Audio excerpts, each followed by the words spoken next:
Hey. Oh, here we my go. Hello there. goodness. How are you doing, Scott? Hey, what's going on, guys? Good, yourself? I'm very tired, but it's all good. Good. It's what is it? It's 2 p.m. Is it? EST, Yeah, is it? I am a Yeah. nocturnal fucker. Yep. I wake I up very stay up late. all night. Yeah. Yeah, it's 2 a.m. right now for me. Oh yeah, Australia. Forgot about that. Yep. Yeah. Oh well. Well, we'll get started then. I All over the will world, man. go live now. Hopefully that all switches on.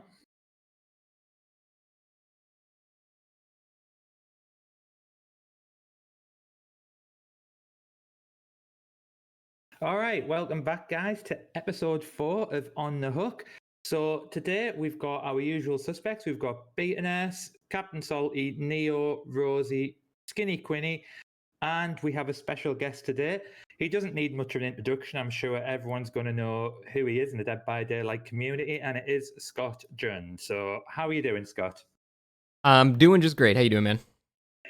Yeah, good, thanks. Thank you very much for giving up your time and coming on. So really happy to have you on. And just to get an idea on some of your thoughts. Now, I know we messaged during the week and it was a case of trying to find out what we were going to discuss. And I think some of the stuff we'll discuss will probably be a bit repeated on what we've said before, but I think the angle we're going down really, I know you've only just woke up, Scott, so you might probably be doing a lot of talking today because I think That's all right, man. That's all good. We all just want to get an idea of your thoughts on things, how things are, just to clarify some of the things that you've made. Now, obviously, you do make a lot of discussion videos, so we've probably all watched them, I'm imagining, and spoke about them previously in podcasts. So it's just great to have you on, just to clarify some of the things that we might agree on, some of the things that we might disagree on, and just to have a general discussion about it. So I hope that's okay with yourself. Yeah, sounds good. I'm looking forward to some debate. Oh, great. So I think the first thing, we were going to talk about 50 win streaks, we're going to talk about MMR, but Captain Salty raised a good question, and we thought, actually, because it's something we haven't discussed before, it's not taking you by surprise or anything for any of the people on here, but Captain Salty asked the question of what do you class as skill in the game? What would you class as skill? So we'll start off with you, Scott, if that's okay. Okay, we're talking about killer or survivor? Captain Salty, I think we were talking about killer, weren't we? Yeah, like both sides, basically. Both sides. Both sides. All right, so for killer, I think a lot of it is, when people talk about like, sick moves in a chase, like they always go like, oh, a moonwalk. I think like, yeah, that stuff is cool, but that's actually really not that hard to learn. There are like preset points that you would do that at each tile. So while that is something you can learn and you can even like, reverse those things and sometimes do nothing at all is like the biggest mind game where you just stand still. That's cool and all, but I think what makes a very good killer is the ability to make strategic macro decisions on the fly. So you're not just, in the single chase, you're not just paying attention to that person. You're, while you're chasing that person, you're still looking in the distance, looking for scratches and crows to get, constant information of where everyone is, have a good idea of where gens are being worked on, and just have a general idea of how far progressed the game is. Can you afford to just hook this person here? Do you have to slug them now? Knowing when to slug is a huge thing that makes a killer good. I think it's more like those macro strategy decisions than just the individual chase mechanics. Yeah, fair enough. Any questions on that, guys? Anyone agree or disagree or have their own thoughts on this? I pretty much mostly agree with that. It's just, to me, when it just comes to skills skills on the killer side of thing, it just seems to understanding and, knowledge of the game to be able to make the right decisions at the right moment. And, okay, I'm really bad at talking right now because I'm tired AF. And it's all good, man. It's just being able to make the decisions on the fly and understand, hey, I've been chasing this person for a while. These guys over here are probably on this gen and it's about to pop, and I just got gen rushed. That's a really good point too. Knowing when to continue a chase or abandon a chase is a huge thing. No, that's what I was about to say. You have to immediately identify who's good That's one of the things I hone in on. You have to identify who's good within seconds, like within one split macro second play. If somebody vaults a window or something, depending on their positioning, and they get a clean fastball at a hard angle, they're good. Depending on who you are, they could be pretty much undownable. And as soon as you identify when someone's undownable, you got to just break away. There's nothing you can do. I agree. I think identifying the weak link in a team is equally important as well, because there almost always is one, and that's really all you need to beat even kind of a pretty good team. Because, you know, if you hook a weak link in a bad area, it doesn't matter how good people are. If you catch them in a bad area that you've made, then it kind of negates their skill. So that's really important. Yeah. Captain Salty, any thoughts on the matter? I also agree on everything that was said, and I want to add something like knowing that in Mother's Dwelling, if you keep the middle generator as a killer, you have a pretty good free gen, and you make this map not as horrible as it is. You know, knowing that survivors have to break this generator to take away your free gen, your kind of pseudo free gen, is huge. And if you don't know it as a killer, you lose that. If you lose this gen, you lose the game basically, because the map is then you have to play this whole big map just because you made like one mistake by not trying to keep that main building generator as long as possible. I think something like that. Knowing which generators that are basically just there are certain generators like that you have to leave towards the end, and there are certain generators that you just can't. Like, you know, like the gen in Cowshed, you just sort of have to assume that one is just like a free one. You can't even like try to defend it. So there are certain gens that I think you have to just accept that you can't even waste time defending, as dumb as that is. But that's just the case a lot of the time. Yeah. I usually just call those dead gens, pretty much. Yeah. Just gens that are far off near absolutely nothing that you can maybe patrol once if you haven't had your first chase, but overall you just kind of leave it. Do you think, guys, this skill comes from the amount of hours you're playing? So example I used was, so for instance, I hear everything that everyone said there, and it's all valid points, of course, but like if I use driving a car as an example, when I first started driving a car, I was like lamppost, road, pedestrians, just constantly thinking, and then it sort of comes naturally. Do you think that comes with the hours you put into the game? Yeah, to an extent. I would say so. I mean, it's not like, you know, just because you have, it's not a direct, you know, linear graph. You have this many hours, you have this many skill. It's you know, it's not like that. I think it's very important that you try to absorb knowledge from other people too, because I don't think you can fully teach everything like yourself. That's why it's important to be like humble and, you know, watch other people or just learn from other friends to play the game, and, you know, just have some kind of trick you might not know about. But yeah, it's not necessarily a direct line, but, you know, I would say it is definitely related. It's stuff you just pick up naturally over time. Yeah, that's fair enough. Mm-hmm. Anything else from anybody on that subject? Captain Salty, you happy with the answer on that? I know you were quite keen to bring that up. I want to add something. It's like knowing how to progress a game towards your winning condition. Like seriously, like if you see people are efficient on gens, you basically stop chasing people and just protect the gens, because there's no reason to have chasing people that are not working on gens, because there are people that are working on gens that are way too dangerous for you to ignore them. Mm-hmm. So injuring them and then later catching them off guard when they are injured and in the weaker position, you can even get a strong looper by making him by injuring him and later catching him in a weaker position. That's how I win my games. Like I have a strong looper that is teabagging, clicky, and wants me to chase him. I ignore this guy, maybe give him a clap and he's injured, and then I let him go, you know? And then later when he has to do the objective, I can catch him off guard and like end the chase in half of the time if I that I would have used of actually chasing that guy a strong loop. And that's how I beat people that try to be as good in looper, because I know how to play chess as a killer and play my game plan to ultimately get my win condition straight. I agree. That's like the main way you would actually beat, you know, if you're not like, you know, an extremely strong killer, the best way you beat a good survivor is remove all of the tools they have to try to use their skill on you. If there's no pallets in the area because you've created a dead zone over the course of the match and then you lead them back into it, that's you, you know, that's you playing well. So yeah, no, that's fair enough. That's fair enough. With that. No, I think it's pretty straightforward. It was just something that was brought up, and it was like, yeah, I mean, I'll give an example. For me, I haven't got as many hours as the other content creators, and I've got to actively look out for crows. But I think it was Autofa. I watched one of his videos the other day, and he does a review video of people. I mean, they're great to watch, by the way, because you can learn so much off them. And he spotted things that I was like, I wouldn't have even noticed that myself. And I thought, with the hours that have gone in to the game, he's probably been around for quite a while in regards to Dead by Daylight.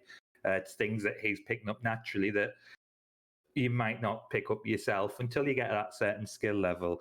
But right, we'll move on to MMR then. So I know we've discussed this quite a lot. Now, Scott, you made a video about MMR, about for me personally, it was a case of, I watched that video and I thought, actually, you're right in what you're saying in regards to the MMR, with the fact that it would only be 2 killers. And something that I really picked up on and really stuck with is that only 2 killers are viable in the game. Is that a general consensus? Is that what you were trying to come across with that video, to say everyone's going to be playing Spirit and Nurse? It's going to be very boring. At the highest level, yeah, there's basically only 2 or 3 killers that can win against the absolute very best, for sure. Yeah. So does that tell us there's a problem with the game in regards to the other killers, or is it a case of we're not going to play at the highest level very often, or what's the general thought on that? See, I think this is an issue with the whole argument for MMR, is that we are making a giant assumption about what the developers want, because what we want is not really relevant. While it would be nice to have it, balanced for the top level and the medium and the bottom and stuff like that, the only thing that matters is what the developers want. And I know, but forgive me if I'm wrong. I'm trying to accurately say what you guys think. I think everyone here that is for MMR, the argument is kind of like, you think it will change the statistics in such a way that it will reflect to the developers that at the highest level that, oh shit, yeah, only 2 or 3 killers are doing anything. So now we have to change things based on that, right? That's certainly my opinion. For the rest of the people, obviously, that was you very speak for much yourself, guys. Yeah. It's one of the good things about it. Okay. See, I think the problem with that logic is, like, you guys are thinking that the developers are going to see these change statistics at the highest level and then make decisions based around that. But that has the assumption that they don't know that happens at the highest level. And they absolutely 100% do know. So I don't understand why you guys think it's going to change their whole philosophy on how they balance the game. Sorry, you're saying, so I sort of missed that last section, Scott. Are you saying that it's going to be diluted anyway, the stats? The whole thing I'm trying to say is that even if the stats show, because I have no doubt that, yes, at the very highest MMR, it's going to show that most killers are not doing nearly as well as the stats currently say they are. But in the other, 99% of the games, the stats will most likely average out. And the developers have a history, and in fact have pretty much only shown during their entire course of making this game and balancing it, that they don't actually care about that highest level. They just care about basically everyone else. So even if the stats reflect the change that they already know that at the highest level, survivors are definitely stronger. They know that. They've known that for over 3.5 years now. I don't know if you guys remember Mart's the whole D-Pip squad. I'm sure you guys know about that, right? Yeah, I know. Yeah, so Lewis McLean, one of the developers, saw that, and he commented on it. I don't remember verbatim what he said, but the general gist he said, there's a clip of it somewhere from his stream. He basically said, yeah, we know at that level that it's, it's very unbalanced. We're not pretending it is. We just don't care because that's not really what the games actually are. So they have known about it for 3 years, since 2018, I think that clip was from, and they have not really made any changes whatsoever. It's indicative that even if they see the stats reflect that, at the highest level, that's still true, they don't care. They're not going to change the game for that because they have no intention of doing that. Plus, what I think they also like to do is they like the stats that generally reflect kind of what they wanted to see. Statistics are something that's really easily manipulated, and they make full use of that. And for example, with the Dowsy thing with the Twins, they'll probably throw in the statistics like, oh, Twins was played at a high MMR, blah, blah, blah. But it's going to be the higher you get with even a bad killer, it's going to rebalance it out. It's going to keep rebalancing. And what Scott did and said in one of his other videos was it'll essentially they'll post their whole kill rate thing, and it's like, look, everyone is averaging 2 kills basically across the board, regardless of everything. So that is balance, because I don't think they will generally balance around the top, because they know what the top is. They want new players. They want the middle ground of players. They don't want the top percent to be the deciding factor, just like in other like MOBAs and other games like that as well. So I think that's just how it'll be, is like, they'll just reflect the stats. Everything will look balanced, because if you do too good, you go against a really good team, you'll get back down, or maybe you get lucky, go up a little bit higher, or you'll still get knocked back down a couple games maybe, and it's just going to keep reflecting until, it's perfectly even 2-2 split, which is what they kind of consider a win in their book. What I don't understand is if you look at other games that have a ranking system, like League of Legends, Heroes of the Storm, Hearthstone, they all balance around the decks that are really good in the higher ranks. And because those people know how to play the game. So they base the power of a champion in League of Legends based on the best players in the game. And nothing changes for the people that are low ranks, because they don't master those people yet. So it makes no sense balancing the game for new players, because they don't know the game yet. It's like if you make everything super safe, like the new game map, for example, which is basically just there because survivors were crying that they have no dead zones in the game and need more pellets, because, like I said, people don't know how to chain tiles yet, and they never learn it if the devs just do stupid stuff like the new game map. Like, seriously. Nothing changes if they change the game towards it being balanced around the level where it actually matters. Like, new players will still think the killer is overpowered because they still don't know the game. But if in high ranks, it would balance stuff out. If they just make this game based around people that actually know what they do. And I'm not talking about tournament squads. I'm talking about high mid MMR where people already know what they are doing, but just because of the variables this game has, it's not consistent enough. And I don't understand why they have this balancing idea of, oh, we want more new players, so we have to make this game more easy, like they did with the shadow buff to the skill checks, where they fixed the FPS drop on skill checks, which meant like gens were flying before, and now they're even more flying because they made this game so easy for people getting into this game. While we all started, we had the hell on earth to get to where we are now. And like, they make it more easy for new players, getting handheld in this game.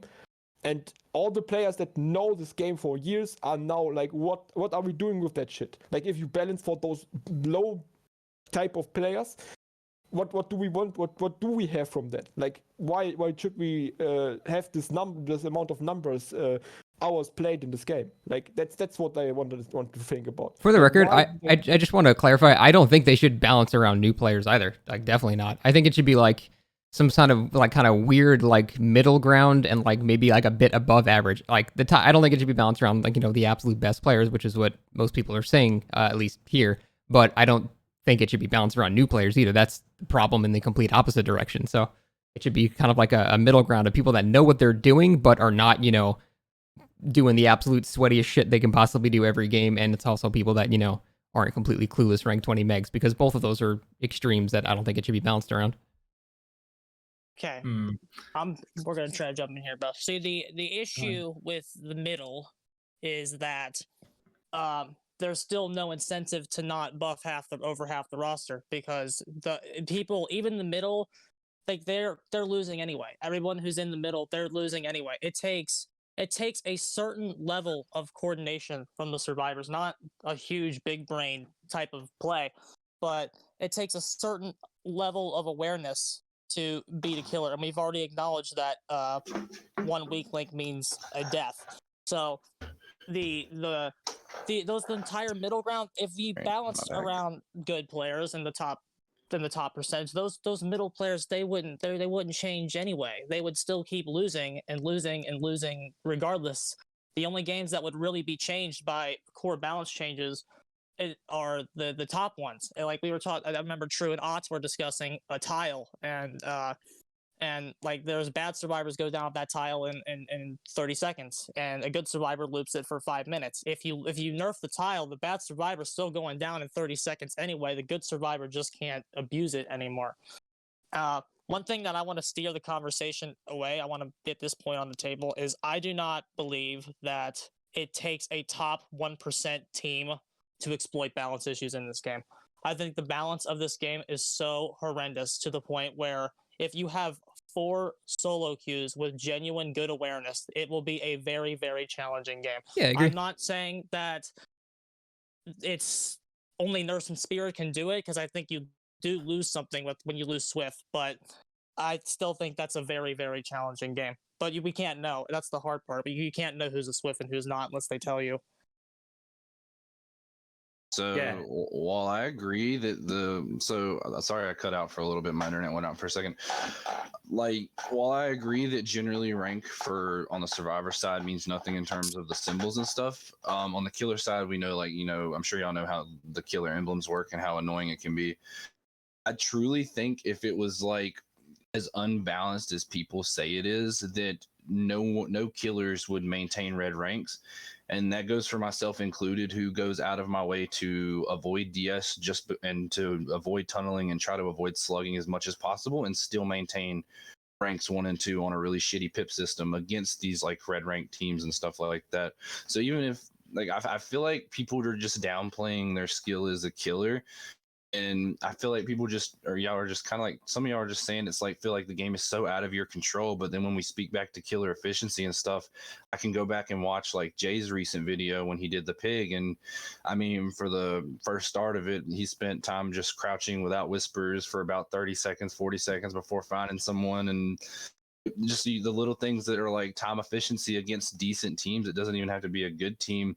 It's just the time management and decision making. I feel like y'all are just really putting so much, you're giving such an external locus of control and feeling like the game is so out of your hands in comparison to where it's been. I feel like we all would not be able to maintain like high rank killers and be able to play the way we do if it was truly as like insanely just unbalanced as you guys try to say. See, I think that's just human nature though, because when we do have, because those matches do exist. Like there are matches where you're on cowshed against a good team and you're fucking clown.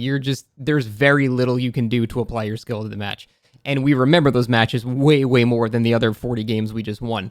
And that's just how human nature goes. So I completely understand that that's a common mindset, because it makes sense. Yeah, and I mean, to go on what you said there, Beta, it was interesting because I did play a game today, and I was telling Captain Salty about it over the chat, and I was like, what a game. I lost because Red Forest, I lost because they were toxic, I lost because of this, because of that. And I said to you, Captain Salty, and I said, actually, let me watch the game again. And what was it? I then came up with about a list of 7 or 8 things that I was like, I didn't say that Survivor there. Oh, I didn't follow the scratch marks there. Oh, I spent too much with that Survivor. So I sort of get where you're coming from, because it is something that we do.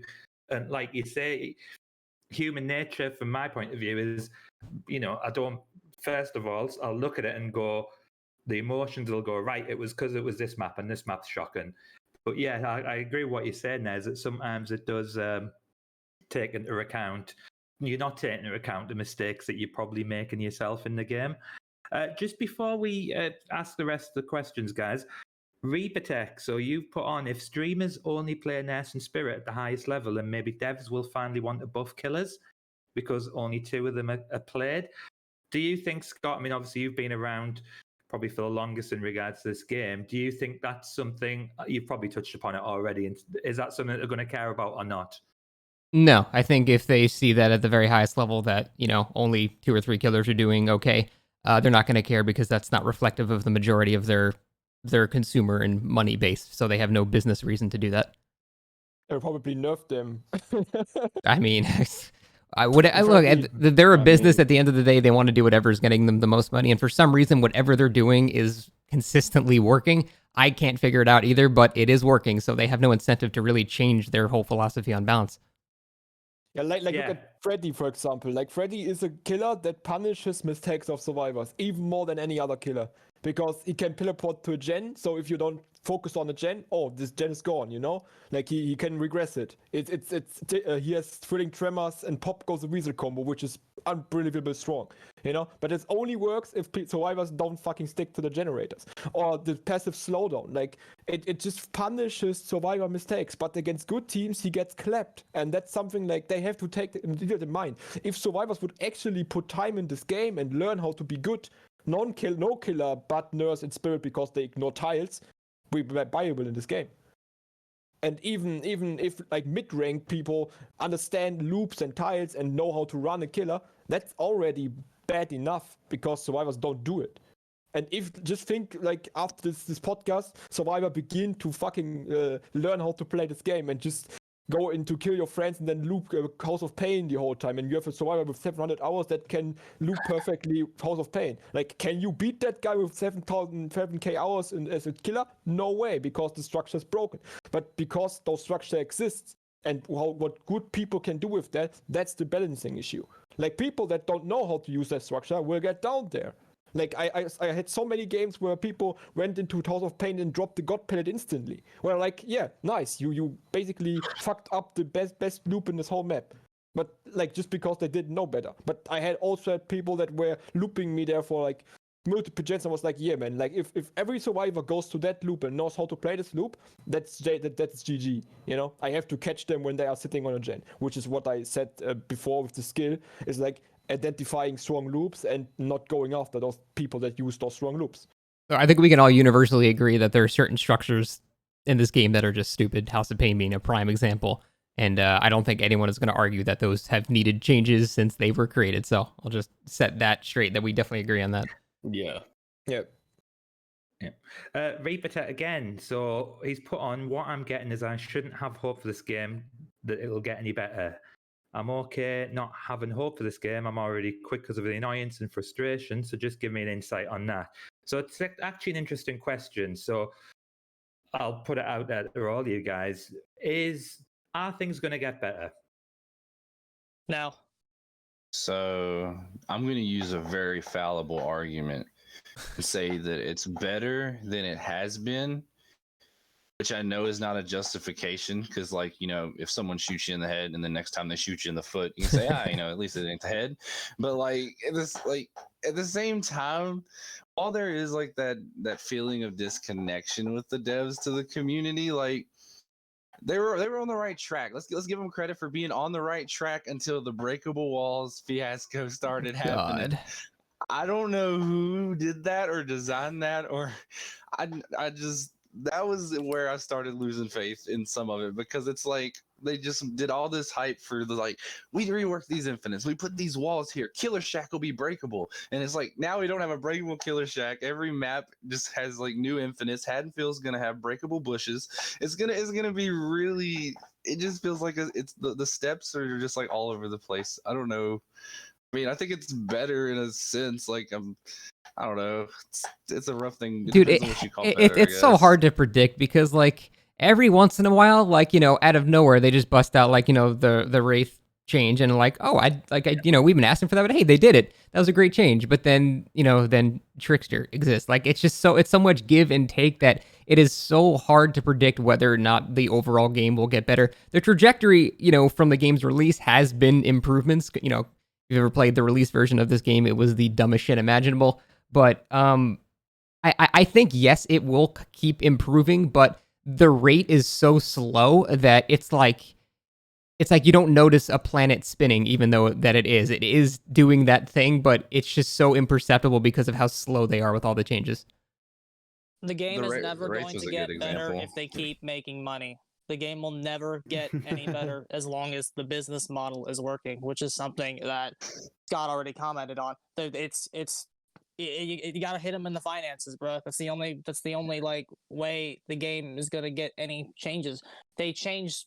The best changes have come when the game almost died. Like when they nerfed DS because it was killing the game, or when they changed Legion because he was killing the game.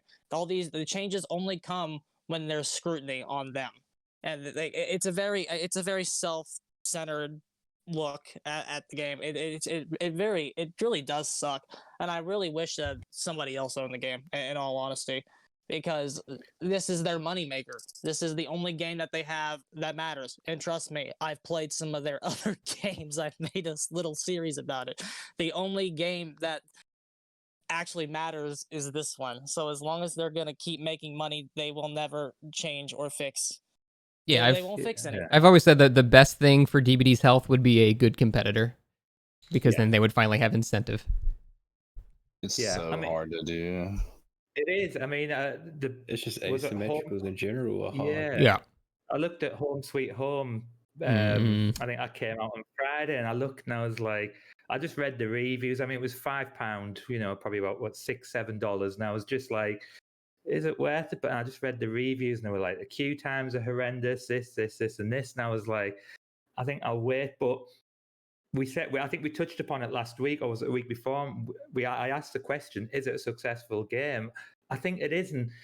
It's sad that people are switching off because me personally, I haven't got to that stage where, I said it last week, I've actually really been enjoying the games. Yeah, there's been some games that have been a right pain in the ass, and I've been banging on my desk or throwing my mouse at something, but generally, I always come back, and it just does have that pull because there is nothing else like it.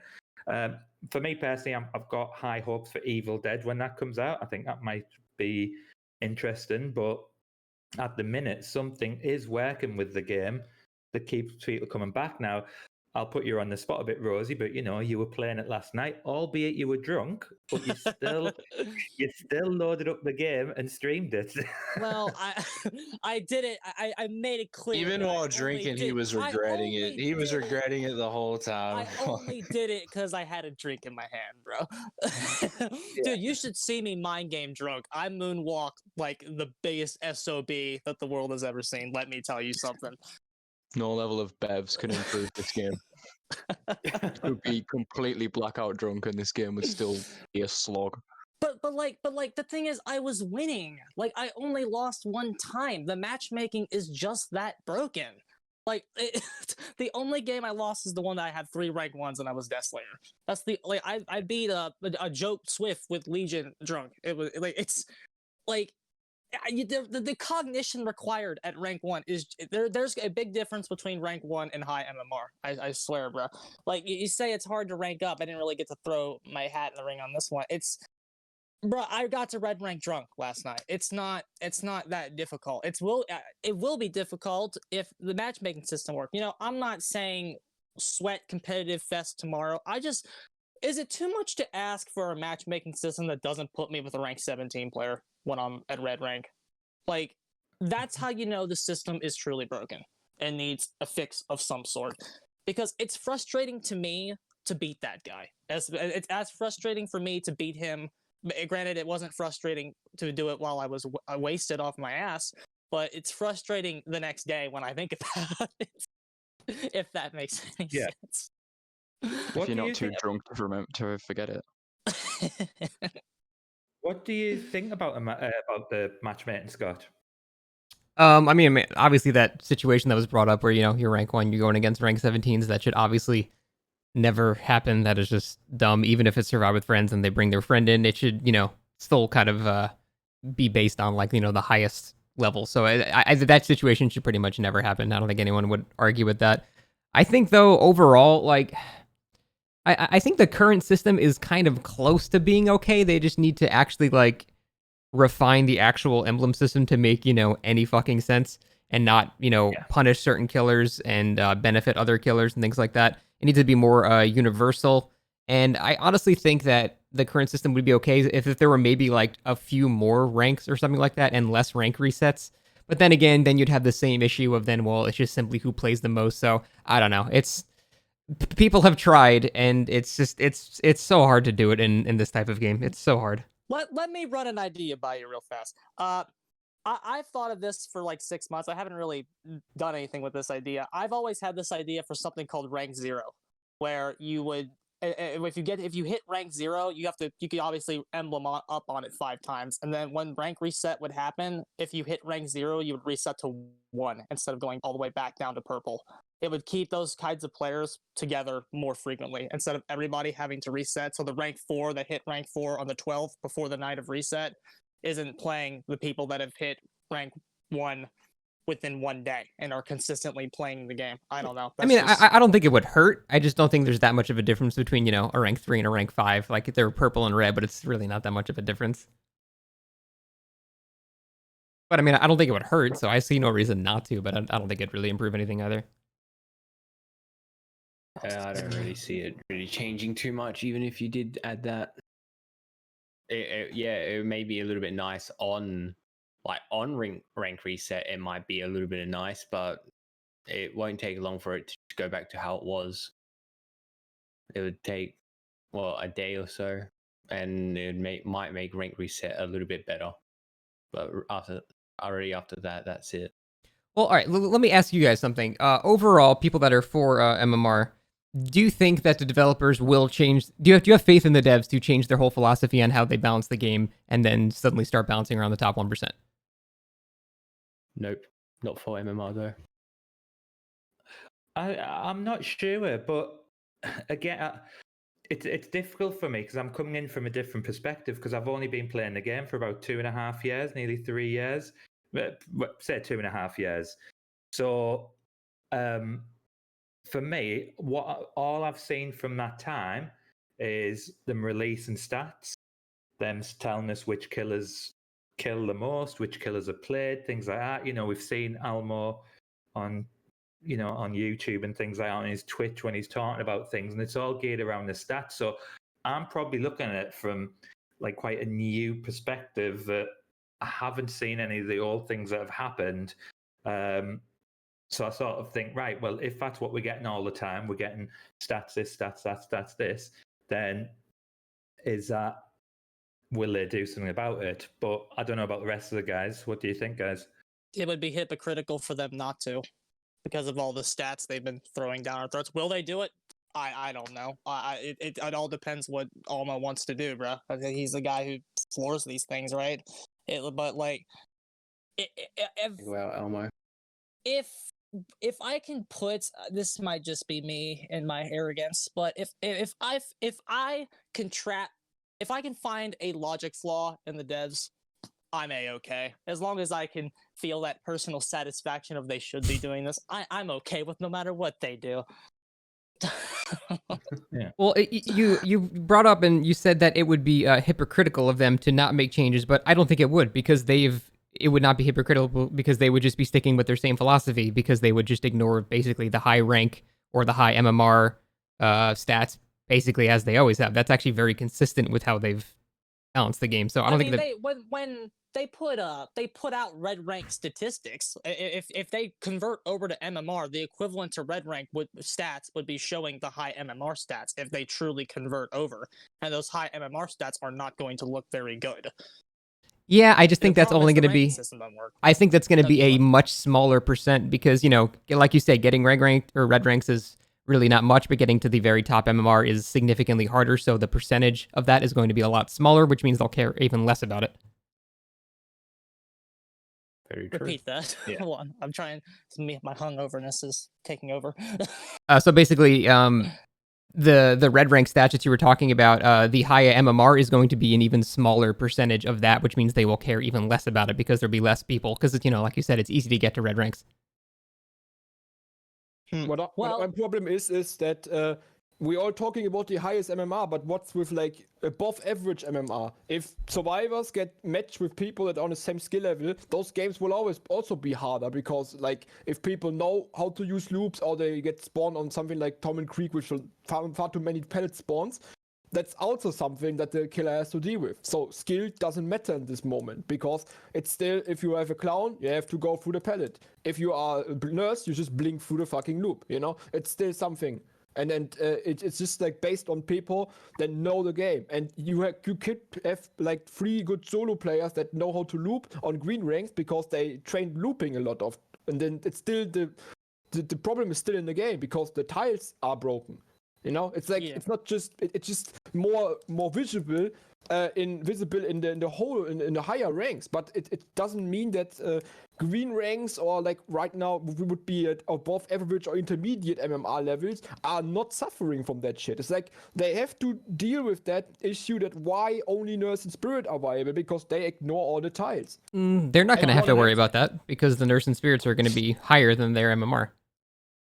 Well, I still think that the top 1% is not where the balance. That's not only where the balance issue lies. Like you say, it's going to be a smaller number. I just think we should throw it in and test it. If it's really just the top 1%, I think it's going to be higher though, because I think you're going to see is this people, the certain killers are not going to be able to pass a certain point, no matter what they do. Oh. You'll never see a clown get above a certain MMR. You just will not see it, and you're going to see those MMRs will vary depending on the killer. But is it really top one? What I feel the disagreement is I don't feel like it takes a top 1% team to exploit the many issues in the game. As I believe I've said that before. It doesn't take that. It just takes simple coordination. Once that matchmaking gets improved, I feel like simple coordination is going to get seen a lot more. And then all of a sudden, it's going to be a lot harder at the top 20%, 25%, 30%. At what percentage is it a problem if the MMR system exposes how bad the balance is?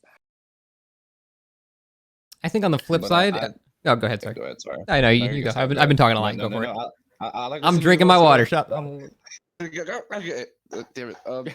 But to be honest, I think they already know that. Like, I don't think they just sat and ignore like even though we like make fun of Tourney DBD, even myself included, even though I'm a part of a Tourney team. Haha. Like I'm sure we all watch Texas Tourney, and we know they know that we know that the nurse and the spirit are the top. People have been screaming for spirit nurse all the time. Like I don't think it needs to reflect that for us to know. I feel like it just comes down to what Scott said. Like they know, but are they going to make the change? Probably not. Will they revert the system? Probably. And we'll just go back and forth and jump down a rabbit hole. And then we'll get like a reindeer Dwight cosmetic to just throw everybody off in between. And you know what you said. Really, like Everybody be happy, Main man. outfit we've been asking for years. all this bring out should. a reindeer cosmetic. It'll be my day complete. I think all these arguments boil. All these arguments that we have are almost meaningless because we don't have any input on the matter. They have the stats. They've already known about these stats based on clips I've seen from years ago. They already know this stuff and they haven't made changes. So I don't see any reason they will. Therefore, I have no hope in the current system elucidating that because why would they change? There's no reason. Yeah, that's a good point. I'm gonna. I have something to add on that. Go for it. Go on, Captain. Let's say you adapt to just high level of play. Let's say the killers realize that they can't just go for chases the whole time because chases don't benefit them, and they slowly but surely adapt to having to sweat every game, and they have no problem with that because I know of certain streamers that would welcome this MMR system because he wants consistent matches, because he wants to adapt to that. Like Hexy, for example, he said it on stream. He would like to have MMR because he can prepare for what he's facing. He can adapt to the situation. He gets challenged by teams, and he can adapt his playstyle towards what he's facing. Something like what I said to one of I don't know if it's Jay, but I said it like a good spirit. A good counter to Spirit is playing overly safe. You don't give a Spirit a chase because Spirit is broken in chases. So if you play against a high rank Spirit and you have survivors that are high MMR, that means they know against how to play against Spirit. It has nothing to do if you can loop tiles, you just know how to counter this killer. And this is the issue, because if we look at the common sense of playing this game as a killer as just basically a glorified playing catch game, it's not that. On high MMR, on an understanding of the game, this game is more of a chess than anything else. It's not a catch. It's not a catch or hide and seek. It's more of a chess game, like both sides doing decisions, and this decision lead to them ultimately winning. And I think if MMR would be top, people would understand that those balancing issues, you can ignore them by playing differently and adapting to it. But like it would basically put out all those small fishes and only leave the big fishes in the pool. So people that call themselves high MMR killers would die and be frustrated and quit the game because they realize that are not good enough, that they can't adapt, that they don't want to adapt, and something like that. And that's maybe a good thing, but I don't know. Then people just do what they would have done, and that's just derank. Because Yeah. if you're a higher killer, you're waiting 30 minutes, you have no incentive to not just tank like 4 or 5 matches just so you can play games and create content or stream. Like, do you really want to be like up there in MMR streaming and in between games, people that are watching you? It's like you gotta like make a sandwich on camera or something, or do like magic tricks. Like, that's a whole some separate point. issue. I didn't want to like bring up streamers and Yeah. stuff because I feel like it's like egotistical to like I talk feel like about we that all stuff. stream though. I feel like it's fair enough to say though, because we do all stream. So like, that's why I was like, didn't really like Rosie's whole thing about. Oh, is that talking true? about Everyone content here streams? creators. Yeah. I think so. No. Oh, Except for well, Cam. see, Cam, there we go. sorry, Now, yeah. now we're being an asshole. I'm just hating on people. I'm just hating on streamer. I'm not streaming myself. Well, Okay. yeah, that was my thing with me when it came to. I personally didn't stream when the MMR came out for a bit, but what was the first thing I did was when I got on MMR was okay, you know, of course I'm just going to equip my go-to killer, so straight away instantly went to Legion, and like it. To put it simply, I think I waited for more than half an hour to an hour in time just for a Legion game to get cancelled on me. Yeah, I think that is going to be a And- huge problem. Yeah, and like it was mentioned before that I was going to say, but it was just brought up was why wouldn't I, if I want to actually be able to play the game and I want to play the killers that actually I find fun, I find Legion fun, I want to play Legion, why wouldn't I? What's stopping me from just throwing 2 or 3 games just so I can actually get, I don't know, finally I can have 3-minute queues again. You actually brought up a good And- point that I wanted to talk about as well, which is I'm sorry I interrupted you if you have something to finish. Oh, go on. I just wanted to say that the MMR system heavily punishes people that main a killer, even if you don't stream or anything like that. If you just, you're just a Huntress main, you like playing Huntress, likely your MMR is a lot higher than everybody else's just due to the fact that you simply play that killer a lot more. So your games are now going to suffer because that's all you play. Your queue times will be a lot longer. And another thing that also, one of the reasons I find this to be like such a negative effect, especially on the higher end players, is that if you have people that have MMR that it is so high that it takes them 30 minutes to find a game, A, they're just probably going to quit because that's ridiculous. And B, if they don't have that and they make it so the system, like they said, after 10 minutes or whatever, kind of expands to reach, lower and lower until they find an actual match, then all we currently have there is the current system, which, matches you with random players that are possibly worse or better or anything like that, except now you have to wait 10 minutes too. So all it does is just make things worse for like the higher end. Yeah. See, that's exactly what my point was, that like I don't want to have MMR because I don't want to feel punished just for enjoying playing a killer, because like I don't remotely play this competitively. I just play it for casual fun. I play a couple killers that I enjoy and happen to be good with some of them. I don't feel like just because I'm good with a couple of them I should be punished with harder games, because I'm not about that. Yeah, That's what we were saying. Like, I don't want to get, even I don't want to get punished for that. For anyone who knows me, I purely pretty much play Legion and Pig because those are the killers that I found fun and they're the killers that I enjoyed. And suddenly I'm going to be waiting half an hour just to play it. I'd rather what we have now than an NMR system, just so I can actually play games and actually enjoy myself on the killers I have. Yeah, I'd rather play a And kind of unbalanced match than not play the game at all. Yeah, same. And Well- just going on the side of being toxic as well. I have stuff to say about the toxic side at one point. Yeah, no problem. We'll come to that. Is it okay? We've just got a question from Reaper Tech, and it was directly to you, Scott, and he's saying, Mhm. what do you think the game needs, and how would you balance and fix it? Nice and simple. I don't fucking know, man. Yeah. Dude, No, professional game designers for experience, years sir. have failed at figuring this out. Like, I don't know. That's a great question, man. Asymmetrical is hard. It's just like being someone who's, it's funny because I was watching your video, Scott, just before on Evolve, because I was someone who played Evolve before it completely died, and I've always been that type of person to jump at asymmetrical games. And honestly, has not been a single asymmetrical game that's actually balanced. Rosie, I know you want to bring up Identity V, so could you enlighten us more on that? Well, I'll deal with Go that on, in a second. Rosie. I think I want to actually reiterate Reaper Tech's question.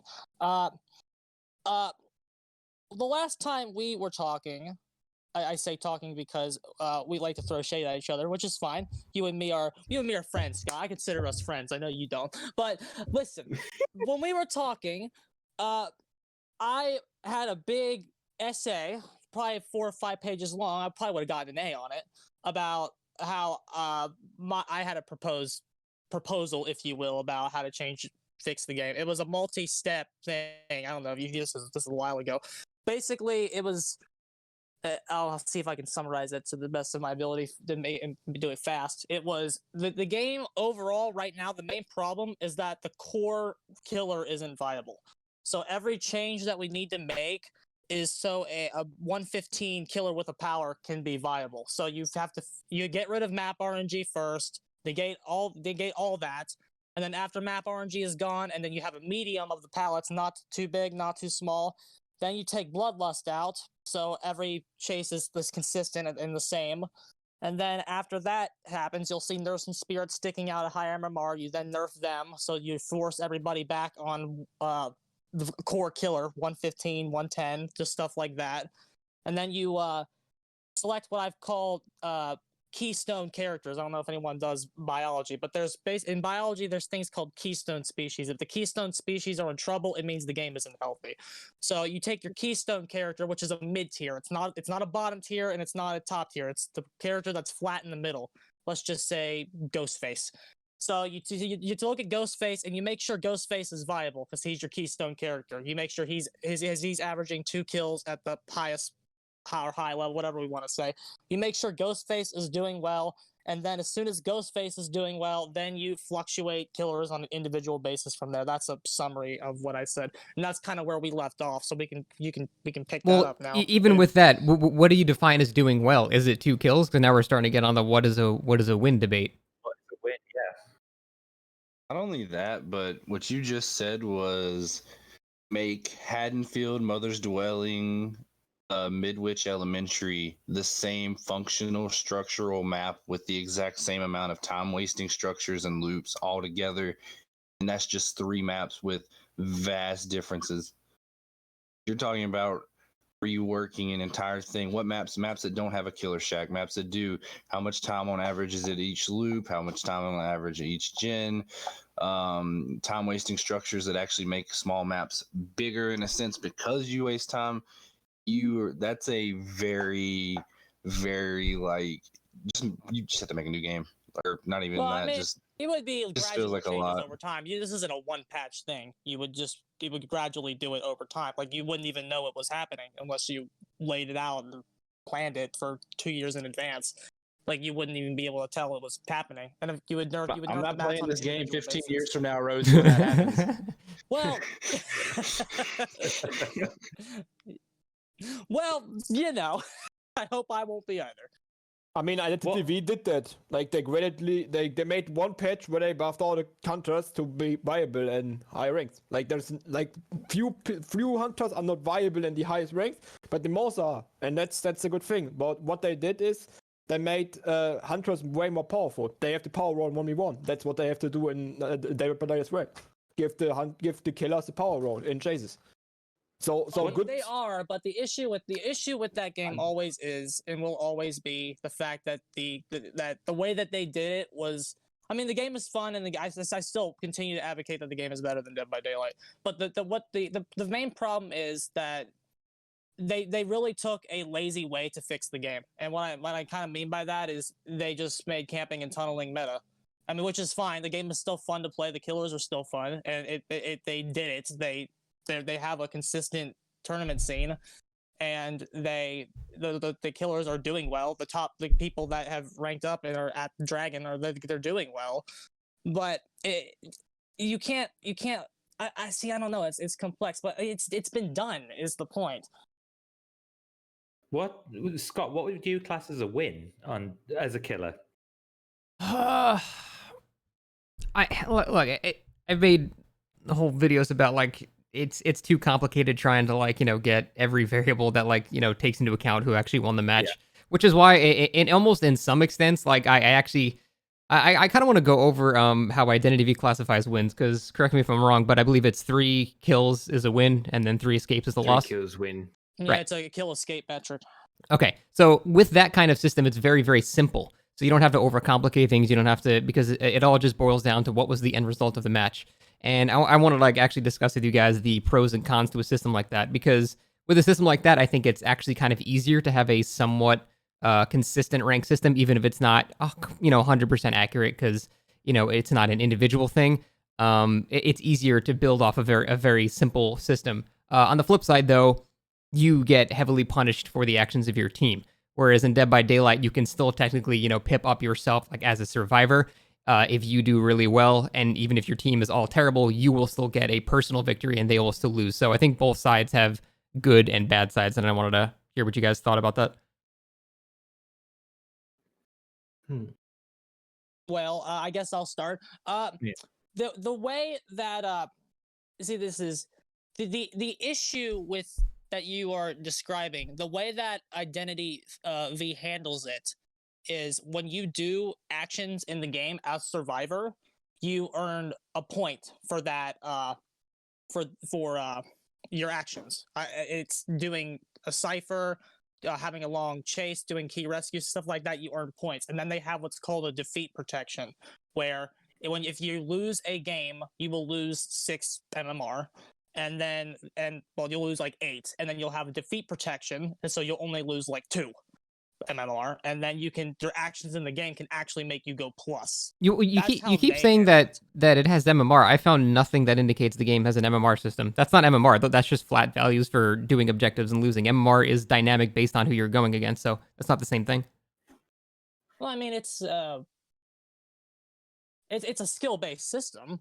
It's skill-based matchmaking. You have to win, lose to get points to rank up, and then it's a different system. It's a very different system, but I think we would need a very different system. Right, but I'm like, how is that different from Dead by Daylight? It sounds like those are just points to a pip in DBD. Granted, DBD's emblem system is jank as hell, but if it worked, isn't that kind of the same thing? It's easy because if you earn stars, you have to get like 20 points to earn 1 star. You need 5 stars to get to the next rank, and then it actually keeps going. Like you need 6 or 7 stars to keep going. How is that MMR? Individual games are worth less. Is the point? Individual games are worth significantly less. So even if you lose, you would have to lose like 15, 16, 17 games in a row for it to have a significant impact on your actual ranking. Right, but isn't that just what Dead by Daylight does, but expanded to a larger number? That's not an MMR system. I wouldn't say so. It does take a while to lose a lot of pips in their like emblem system, like unless you just DC and drop 2. Because you only D-pip one pip at a time, so you'd have to lose like 5 to lose an entire rank number. Sounds like DVD with extra steps. Yeah, they're basically the same. It just sounds like a stretched out DVD system. So you keep saying it has an MMR, but that's not MMR. No, I would consider it. It's technically it's just not though. It doesn't. That's just not what MMR has to be. A dynamic number that changes your values of win and losses dependent on the skill of the people that you're going against, which it sounds like it does not do. So is that the case, Rosie? See, I haven't played Identity V yet. For my sins, I did download it yesterday on my phone, but never got around to playing it. Is that how it works on there? So just tell me how the matchmaking works. Does it just same as DBD? Puts you up against 4 survivors, and away you go. I mean, there's two kinds. This is how they do it. There's 2 kinds. Right. There's quick and then there's ranked. Quick doesn't factor in anything. It's just it's the Dead by Daylight, gets you in as soon as fucking possible. It tries to factor in the rank as much as it can, but the main priority of the system is it gets you in as soon as possible. The rank is what actually like that's when you'll sit in queue for a little bit longer. I mean, I've never had it go over 5 minutes, but I'd say like it factors in your wins and losses much more. And I don't know, like they even define it as not that it's MMR, but like it's more skill-based than experience. You have to actually win to actually rank up. Like in Dead by Daylight, you don't even have to win. to rank up. You have to win in the game to rank up. That's why I think it's Well, again, we're skill-based circling back to matchmaking. what is a win in DVD. That's But I Yeah. think it's obvious. Like, how is 2 kills and how is 3 kills not a win? Like, I don't. I've never understood this. I mean, How is in 3 my kills not a opinion, win? Insidious Bubba. Basement, 3 kills. I won the game. No, I didn't. I mean, in Yeah. my opinion, as long as you're getting anything like safety pip higher, then you've won because at least you're not depipping. I didn't. I put a game up today, and I called it hooks versus kills because I've said it before. The way I play the game is pretty much how True Talent was trying to push and say we should be focusing on hooks. So even though I got 4 kills, I didn't really class it as a win, and technically I got brutal killer, which I safety pipped, but I still got the 4K. So for me, I still go off the emblem system as much as it's busted and not ideal. That's what I class as a win. So even with 4Ks, I didn't class that as a win because I didn't pip up at all. It was just I done what I had to do. well. See, What's everyone else again? I know. Sorry, go on, Scott. no. Please, Phil, ask everyone else. That's totally fine. I was going to say what I know we've mentioned it before. What's everyone? Just a quick answer. What do you class as a win beater? Oh god, I was looking up Identity V matchmaking. I posted like a text of it and how it works for a second because I was actually kind of curious. When it's I hate this, I really do. It's a combination of things you can and can't control laid out in front of you that are determined by the moral that you feel and your feelings and internal conflicts that you suffer throughout the match. That's a win. Take it how you want. That's deep, dude. Jesus. I don't know. I mean, It like, was quite a long yes. How do we or no assign a answer. matchmaking rating to that? I don't know. Like 3 kills, I guess, but like that's. I feel like it comes 3 down to kills. balancing. It comes down to the team that you play against. Like I played I had that clown game I played where we were all rank 1 and all 4 escaped and I safety pipped. They all safety pipped. I had like 11 or not 11 hooks. What is it? What's the 8 hooks or whatever? Everybody on death hook. I ate like 3 DSs. Somehow still stayed at rank 1 and they all escaped. And I kind of felt like that was a win because I was playing clown and it was like on fractured cowshed and it was against an object. So like if we base it on feelings, I don't know. Like, I just don't know what to base it on anymore. I mean, a similar situation that happened to me when I went against Ott. I had a terrible map and didn't get any kills, but I got like 6 hooks and still safetied, and everyone got out. And that for me was a win because at least I didn't depip, you know. Yeah, Captain Salty, what is classed as a win? no, I don't give a shit about hooks. Like, if I don't kill them, I'm So simple as that. 4 kills, a win.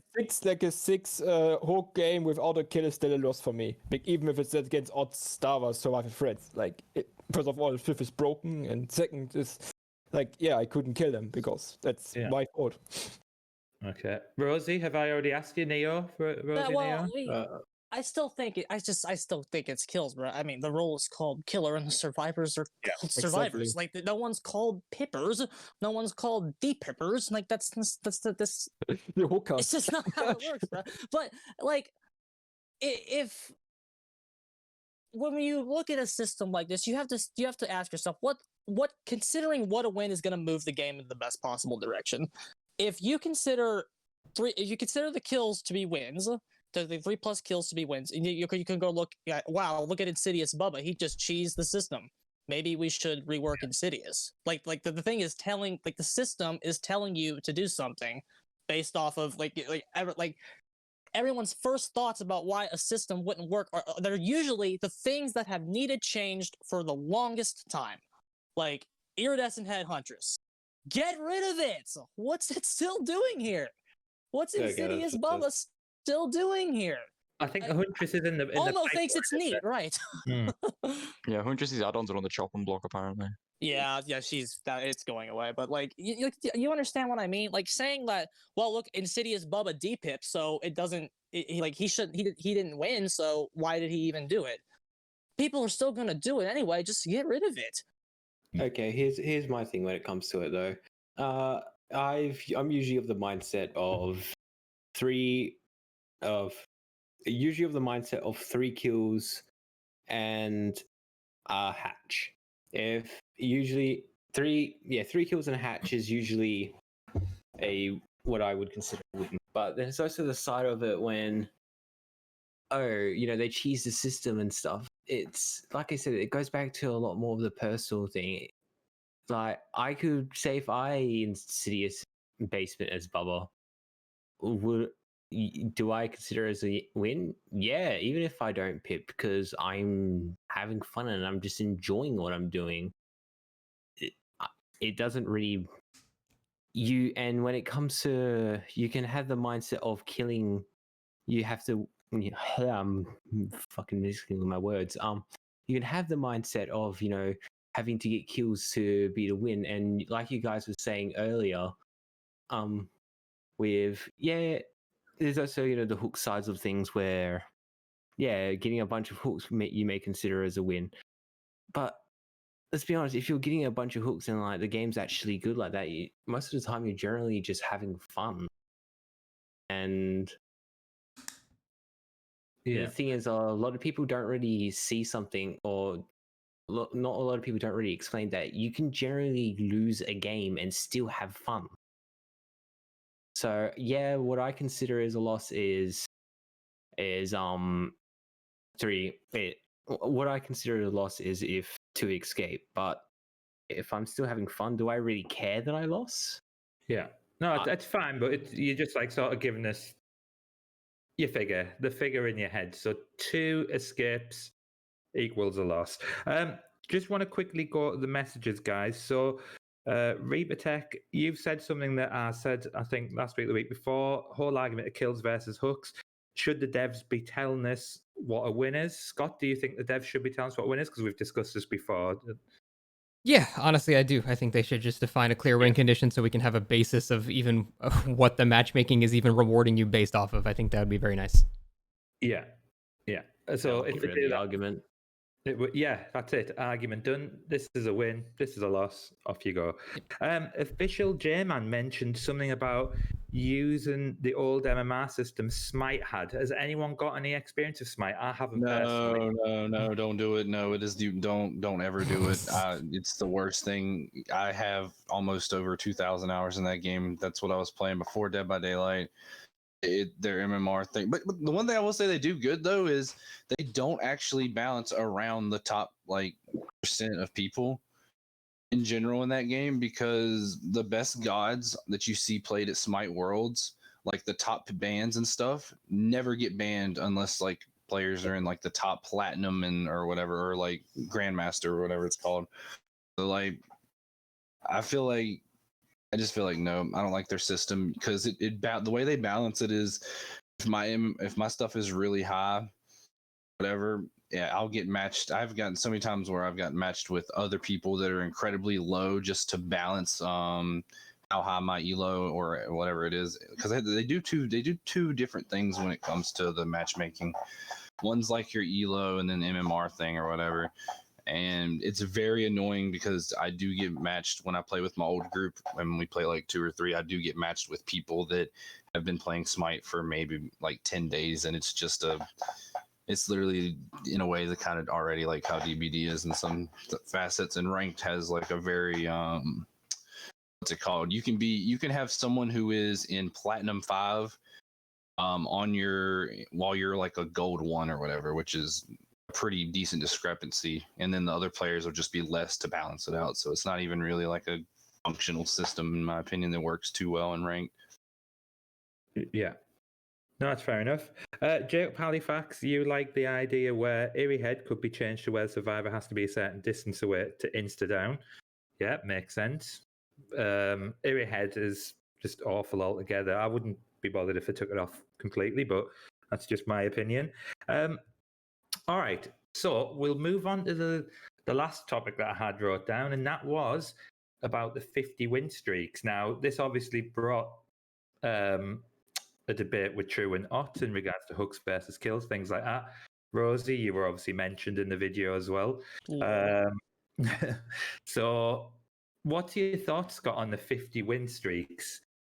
I think it is mostly the fault of the viewers, of the people that watch them, for imprinting their own meaning behind what they're doing. I think it's just the people making content. I don't think they're trying to make a grand statement. I think it's just up to it's the viewer's fault for saying and balancing, or making balancing philosophies based on those things. So I don't think it's the fault of the people that do them whatsoever. It's just a fun challenge at the end of the day. I mean, like, Otts practically went insane over doing this clown one because it took him so many attempts. I don't think he was out to say clown's good, because judging by the amount of attempts it took, he's clearly not good. Well, of course not. Like anyone that does these streaks, like they never claim that, like, that the thing that they're doing, like, it's just so easy to do all these things. Like no one's making a grand statement about the game's balance when they do a win streak like that. They're just making content that their viewers want to watch. Yeah, it's literally fun. that simple. It's just fun to do. I think it's just viewers taking it the wrong way. Yeah, for sure. Well, I think, I mean, the main point of the discussion was, again, call me naive because I'm still going back to stats again. But my thought on it was, is it sending the wrong messages to the developers? Now, I totally hear what you're saying there, Scott, because at the end of the day, like you said, it's content. They're producing the content. People are enjoying them. People are watching them. I've watched them, so I'm not saying it's something that I don't want to see, but it doesn't send the wrong message to the developers. But I think we've probably answered the question that even if it does, they're not going to do anything about it anyway. So, but is that sort of, do they look and they see someone like Otts who's, got, a lot of viewers and go, or Dowsey, for example, with the twins, well, twins are good. We've done a great job on this. When in reality, I don't think the twins are a good killer. But they are good, but I don't think the words twins and great job should ever be put in the same sentence. Yeah, but I mean, I think the twins are underrated. Like I said before, they're underrated in the sense of like their really like boring play style is really insanely strong in the good hands. It's like Hag. I think Hag is actually pretty good, but you have to play in a certain way that's just super anti-fun. Yeah. Mm-hmm. Rosie, Reaper Text asking you a question. Ott made a video with 100 wins for Plague. What's your thoughts on that? Well, it's the same thing, bro. Well, I still, again, I was super poorly represented. But the entire point I was making was it still was always about the matchmaking for me. It's always about the matchmaking, and it's just the fact that you can run in there and get 50 in a row it's the matchmaking. Like it's all the proof is in the pudding on the matchmaking. But the word streak, like he uses the word streak. Okay, the word streak has a inherent meaning. Like we say, it's a misinterpreted position, which it was. I still continue to believe that, but he still uses the word streak. And when you look at the word streak throughout history, the word streak is inherently impressive because of the competition that you're going against. If someone gets an undefeated streak, or if someone goes, I don't know, what is NFL, 16-0? If a team goes 16-0 in the NFL, it's impressive because of their competition, not because they went 16-0. Like, it's because of, like, it's inherently around their competition. And here's a wrestling one for you, Beta Nurse. I know you like wrestling. I like wrestling. Undertaker. When Undertaker Old did his school undefeated wrestling, streaks baby. at WrestleMania, they didn't feed him jobbers, right? Like, they didn't feed him Heath Slater. They gave him Batista. They gave him Shawn Michaels. They gave him Triple H. They didn't give him a bunch of nobodies. They gave him people that actually matter because it makes the streak mean something. If you are playing a bunch of nobodies, it doesn't mean anything. But here's the thing, though. I feel like the fact is it's Otts Darva, someone that is godly good at this game, arguably, top 5 in the game.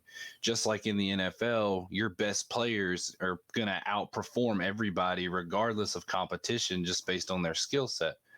So, like, even if it's bad competition, good competition, like what we've talked about with balancing is getting rid of RNG.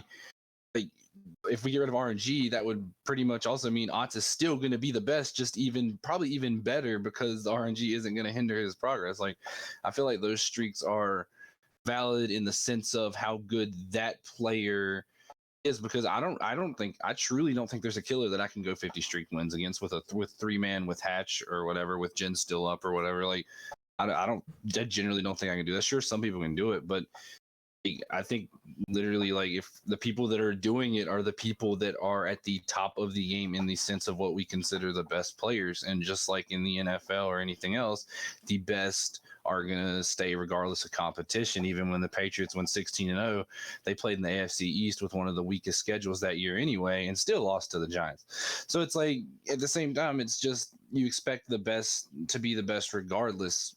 And I don't think it's like, I still think the streak's pretty damn impressive. He doesn't like say all of them are 50 wins. He stopped it, like he lost like 37 with someone, I forget.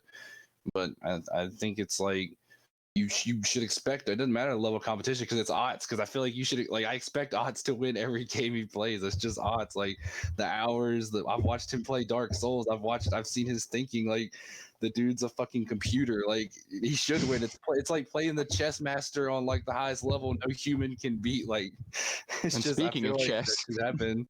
Okay. Well, I mean, I would agree with that, but the problem is that in the True and Otts debate, Otts acknowledged that he couldn't beat 5 teams in a row if they were all actually on his level, indicating an inherent core problem in the game. So, like, that's him even acknowledging that if his competition was on his That's level, not he Otts wouldn't be Darva, though. able to do it. He wouldn't be able to do it if his competition was on his level.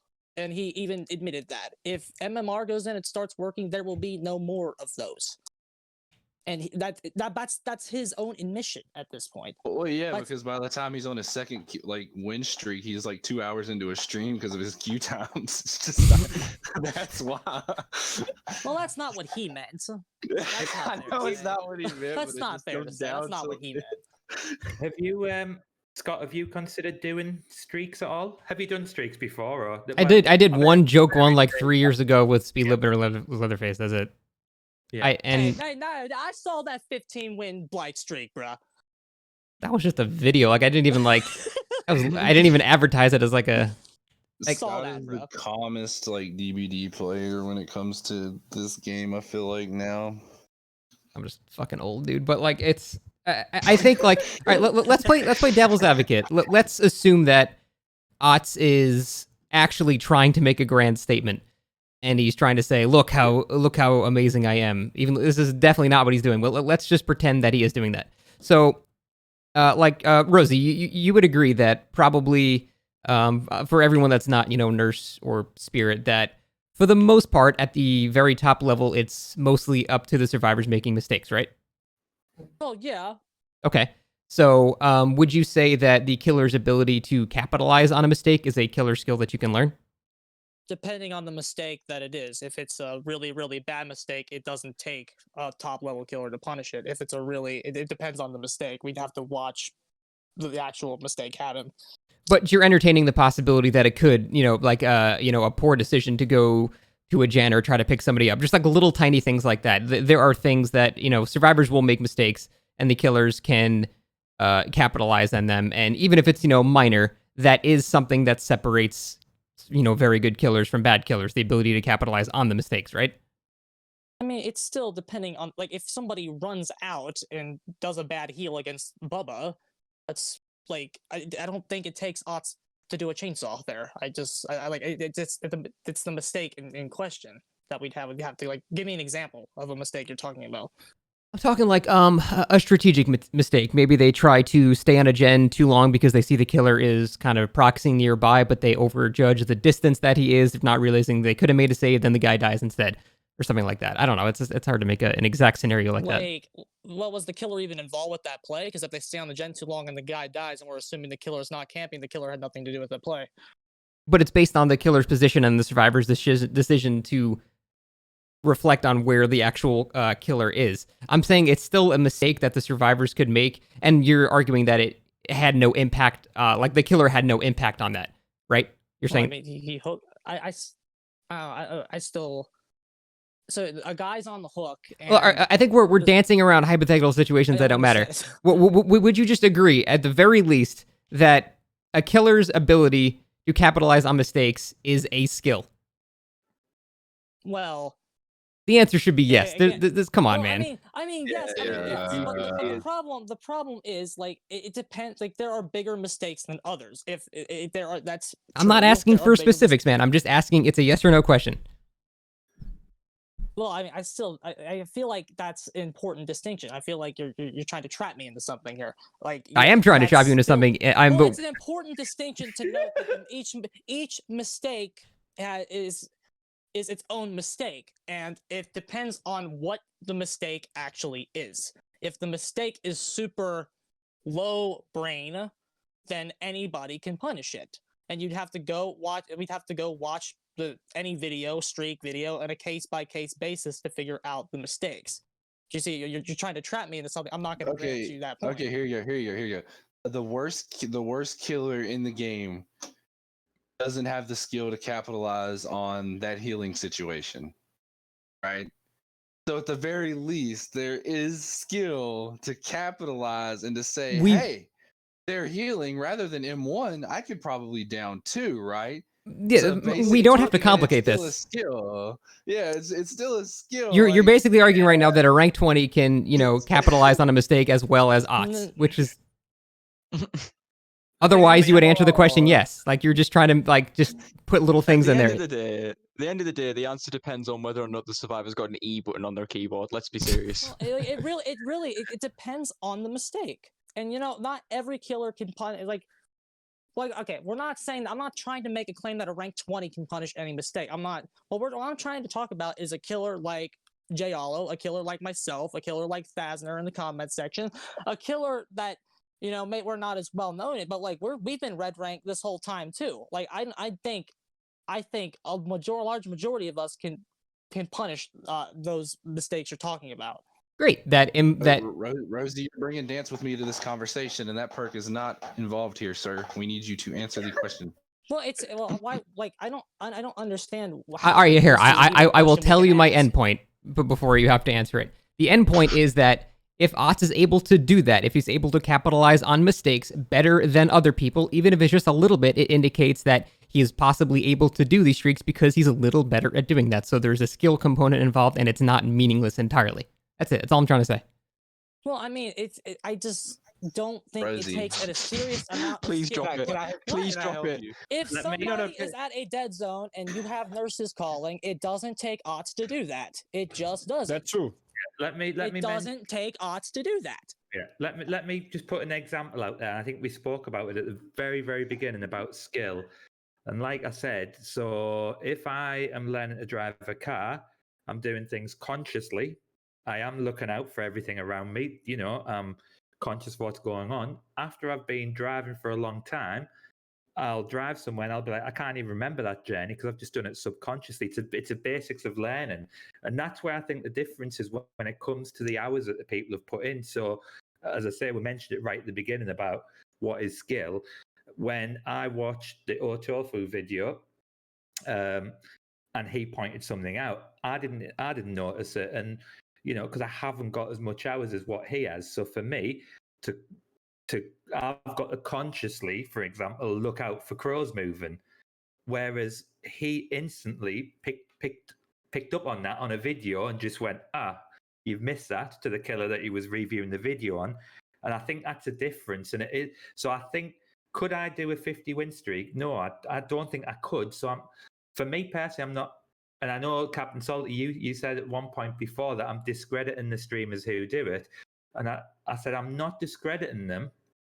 However, because the matchmaking isn't ideal, and call me a bit of a sadist, but I like watching the games where they struggle. True Talent puts a video up, says top percent, whether they are or not, I will go and watch that video more than I'll watch him say, I done a great dead ad, or I got chased for 7 minutes. That was one of his latest videos. I'm not really interested in that. What I'm interested in is seeing him struggle to see how I can get better. And I mean, I think someone else mentioned it was in the chat to say, we watch your streamers, we watch your content creators, we watch, to learn how to do things. And that's what I want to see. I want to see them performing. Now, talking about Otz's video the other day, Captain Salty, you sent me it, the 50 win streak on the clown. And you said, watch the last game on the Red Forest. I don't know if you guys have seen this, but go watch it. And he showed great skill to actually win that game. And you can see that by his reaction. You can see his reaction. He's like, "Fuck you," basically, for all the people that are on about the 50. In fact, I think he probably meant. I think he was talking about you, Rosie. No, I'm only kidding, Rosie. But he was saying all the people that are saying that, and I thought that is a game that highlights that. Yes, there's obviously an element of skill there, but I'd like to see more of those happening, just for my own pleasure, just for me watching it and seeing things like that. But so I think I see what Scott's saying, and yeah, there's certainly things that they'll do on the games that I won't do. Maybe Neo, Skinny, Beta, we might not do that, being not around as much. Scott, you've been around for quite a while. You've probably know all these things and do them subconsciously.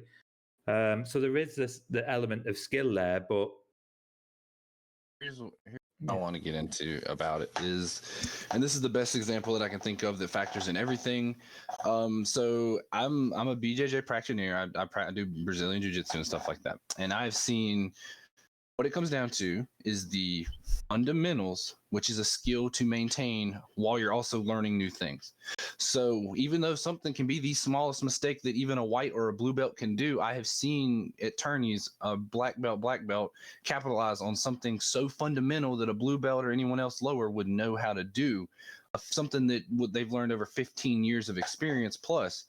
That little fundamental thing, it adds to momentum. And in the best thing about it is it's a sport where there's a counter to every counter, just like in DBD, whether you're baiting a window, whether you're taking an angle. I feel like it's inherently, even at the smallest level mistake in like BJJ, that's where even the smallest mistake, capitalizing on it and remembering the fundamental while also having your own play style, because we all play differently, and factoring in all like the time management. I think it is a skill to consciously be able to capitalize on even the smallest mistake, in my opinion. Yeah. That's just how I feel. I definitely agree.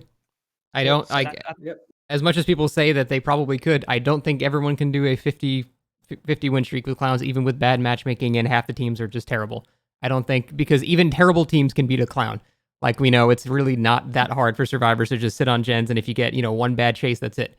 So to have 50 in a row with clown, with especially no add-ons to, no bleach, none of that stuff, it is not something that everyone can do, and therefore it should be something that, you don't have to, but it is an impressive thing, just regardless of what you think about it, it is.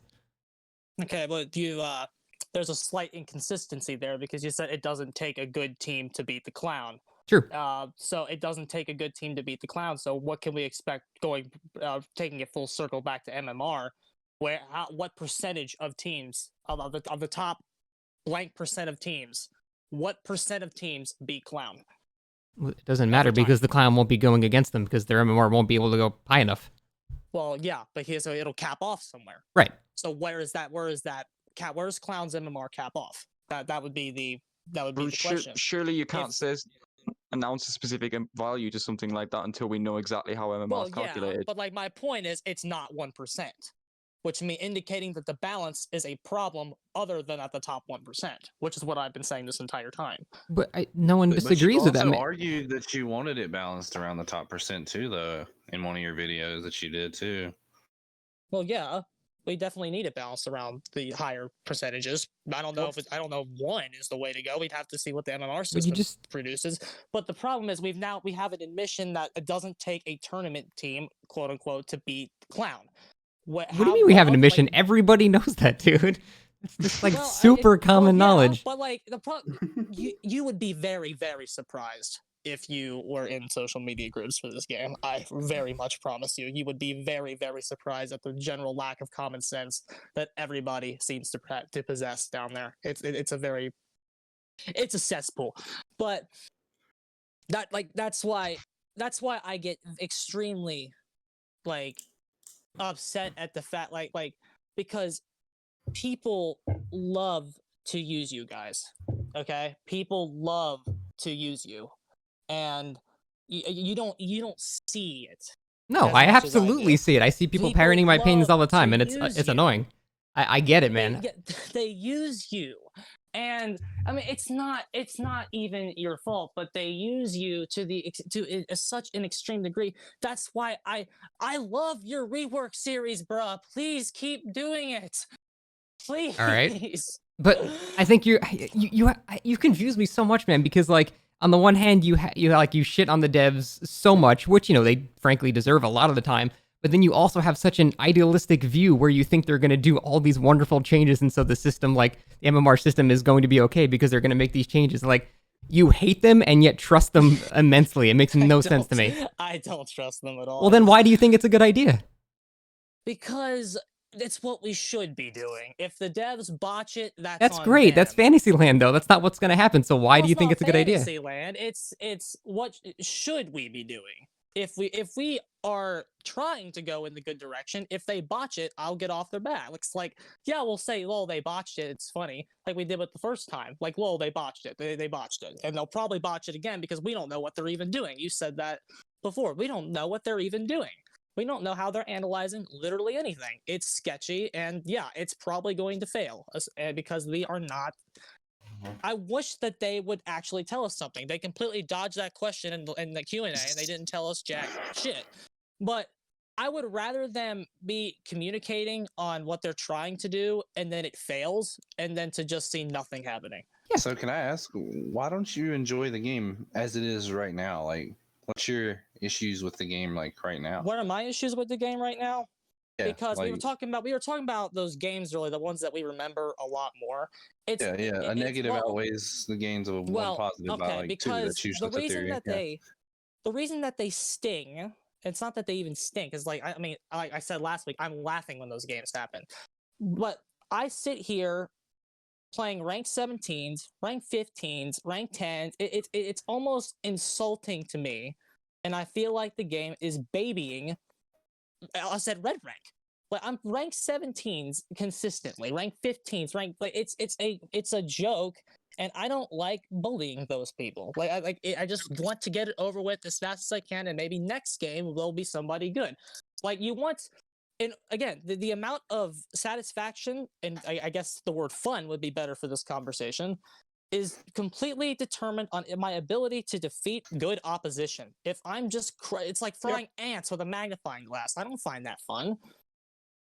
Okay, I mean, no one disagrees that you shouldn't be going against rank 17s. Everyone thinks that, man. That's not like a. Well, then yeah, your low MMR that's is going to give you right those rank 17s if you decide to play anything more. Yeah, that's actually true. If you switch to a different killer, you actually are going to go against that. So you're just going to be the argument I was again. making. Hold on. What's going on? One at a time. Switch to a different killer, and then, because like I don't main a killer, I play everybody except for nerfs. The point is, if you pick your least played killer, you're going to go against the rank 17 equivalents. That's not going to change. If you're like a blight man, for example, and you've got high blight MMR, but then you like switch off to trapper for a few games to get better, you're still like a somewhat 1,000-hour killer on trapper. You just have less experience with trapper. Well, yeah, then we've talked about that. Your Q time is going to be week. higher on your best killer, and then you're going to want to play other killers, and then that's just going to match you against the 17. It's a vicious circle. It's just going to be, you get too good, you wait too long, you get bored, you hate the game. My whole point is, that I don't think this will improve anything, and it's only going to have a negative effect on certain people. So what the hell's the point? Now fun stuff happens with like bad teams, Yeah, I don't feel like I have to like tunnel anybody. Everybody. Yeah, I think bad game design to punish people who are doing well at the game. Exactly. For sure. Who are playing well. But it shouldn't be a punishment to rank up. It shouldn't be a punishment to be doing well. That indicates a core problem with your game itself. We know there's a core problem with the game, though, dude. The balance is awful. We know. Is the queue time? The punishment is the queue time, though. For example, again, that's been one of the queues punishments. last night were 10, 11 seconds. I'm willing to wait 2 minutes for an actual good match. I never get to experience the horrendous queue time, because when I play Survivor, it's usually during the day, and the queue times are significantly better during the day than they are at night. But my killer queue times are 7 seconds. I don't want to get dropped in an unfair match with 7 seconds. I'll wait 2 minutes to find some red ranks. Thank you very much. Okay, but the reality is it isn't 2 minutes. It isn't 2 minutes. Like I said, when they put MMR in, I was waiting up to 40 minutes.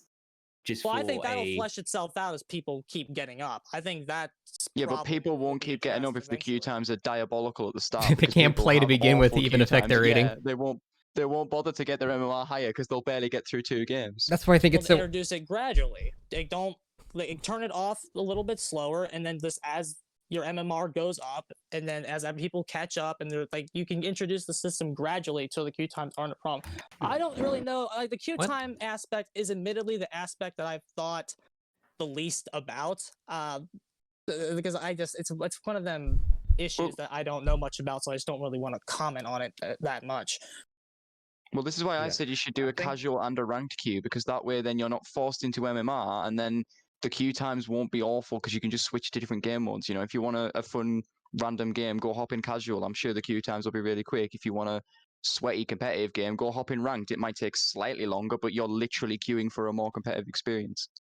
My problem with that is just for like it's not gonna stop like sweaty like competitive players going into quick games and stuff. So what's the point of even going into the quick games? Pool. Yeah, I think that could work if there was a great incentive for the ranked players to go in the ranked match, but there is none.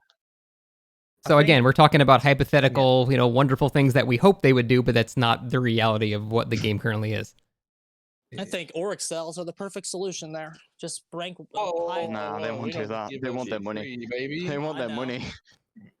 Iridescent shards, maybe, but not cells. I think we'll probably have to stop the talk about MMR now, because I think Rosie, I think you've got a great point about the community, because when you go and look at the forums, it is entirely split. You've got a lot of people that are all for MMR. You've got a lot of people that aren't. I think it's just going to be one of them things that we'll probably all have to agree to disagree on, I think. Right, just go to a couple of questions, guys. Tat, who he's normally on the podcast himself, but he's saying he hasn't been feeling great recently, but he asked, what is the most unhealthy perk in your opinion? He hasn't specified killer or survivor. Prove thyself. I actually think Proof Thyself is underrated, and I'm glad I don't see it very much, but let me think about that. I don't necessarily think there's a single perk. Sorry, guys, there's two single people. perk that's necessarily. I don't think it's a single perk that's necessarily bad for the game. It's a combination, in my opinion, that one perk can be fine on its own, and just having that single perk. But when you combine it with, say, I don't know, Deliverance on its own isn't bad, but then you pair Deliverance with DS, and then it's something completely different. So I wouldn't say it's solo versus comms, I wouldn't say there's a specific perk that is bad for the game, but it's just the effect, or the butterfly effect, of what happens when you combine different perks together is when the negatives really start to be shown. Yeah, it's easy. All second chance perks for survivors are bullshit, because why giving survivors second chances, punishing killers from doing well? Like, what the fuck? Oh, the design of second chances is stupid. Like, serious. I think some second chance perks. Why punishing a killer for playing efficient by giving a survivor a chance? Why should you ever hook a survivor as long as they have DS? I don't understand how they thought that was a good idea to bring a perk that can literally stun the killer for whatever reason in the game. Like, I don't understand. Fine with those. Pretty fine with those. My one perk, the only perk that I ever think that could ever possibly be a problem if most of the players, or even if more than like 10% players knew how to use it efficiently, and that's dead hard. I genuinely, I saw the clip of Tofu, like where even he was like in the right hands, like it's almost like another health state, because you get that whole extra lunge into a pallet, and then bloodlust resets if you get the stun, and you just get to go to another tile. But that's I don't know, maybe do something with the thing with Dead Hard is it has absolutely no counterplay, because like you could wait for them to use it, but if they use it for distance, they get what they want and you get nothing. Like, right.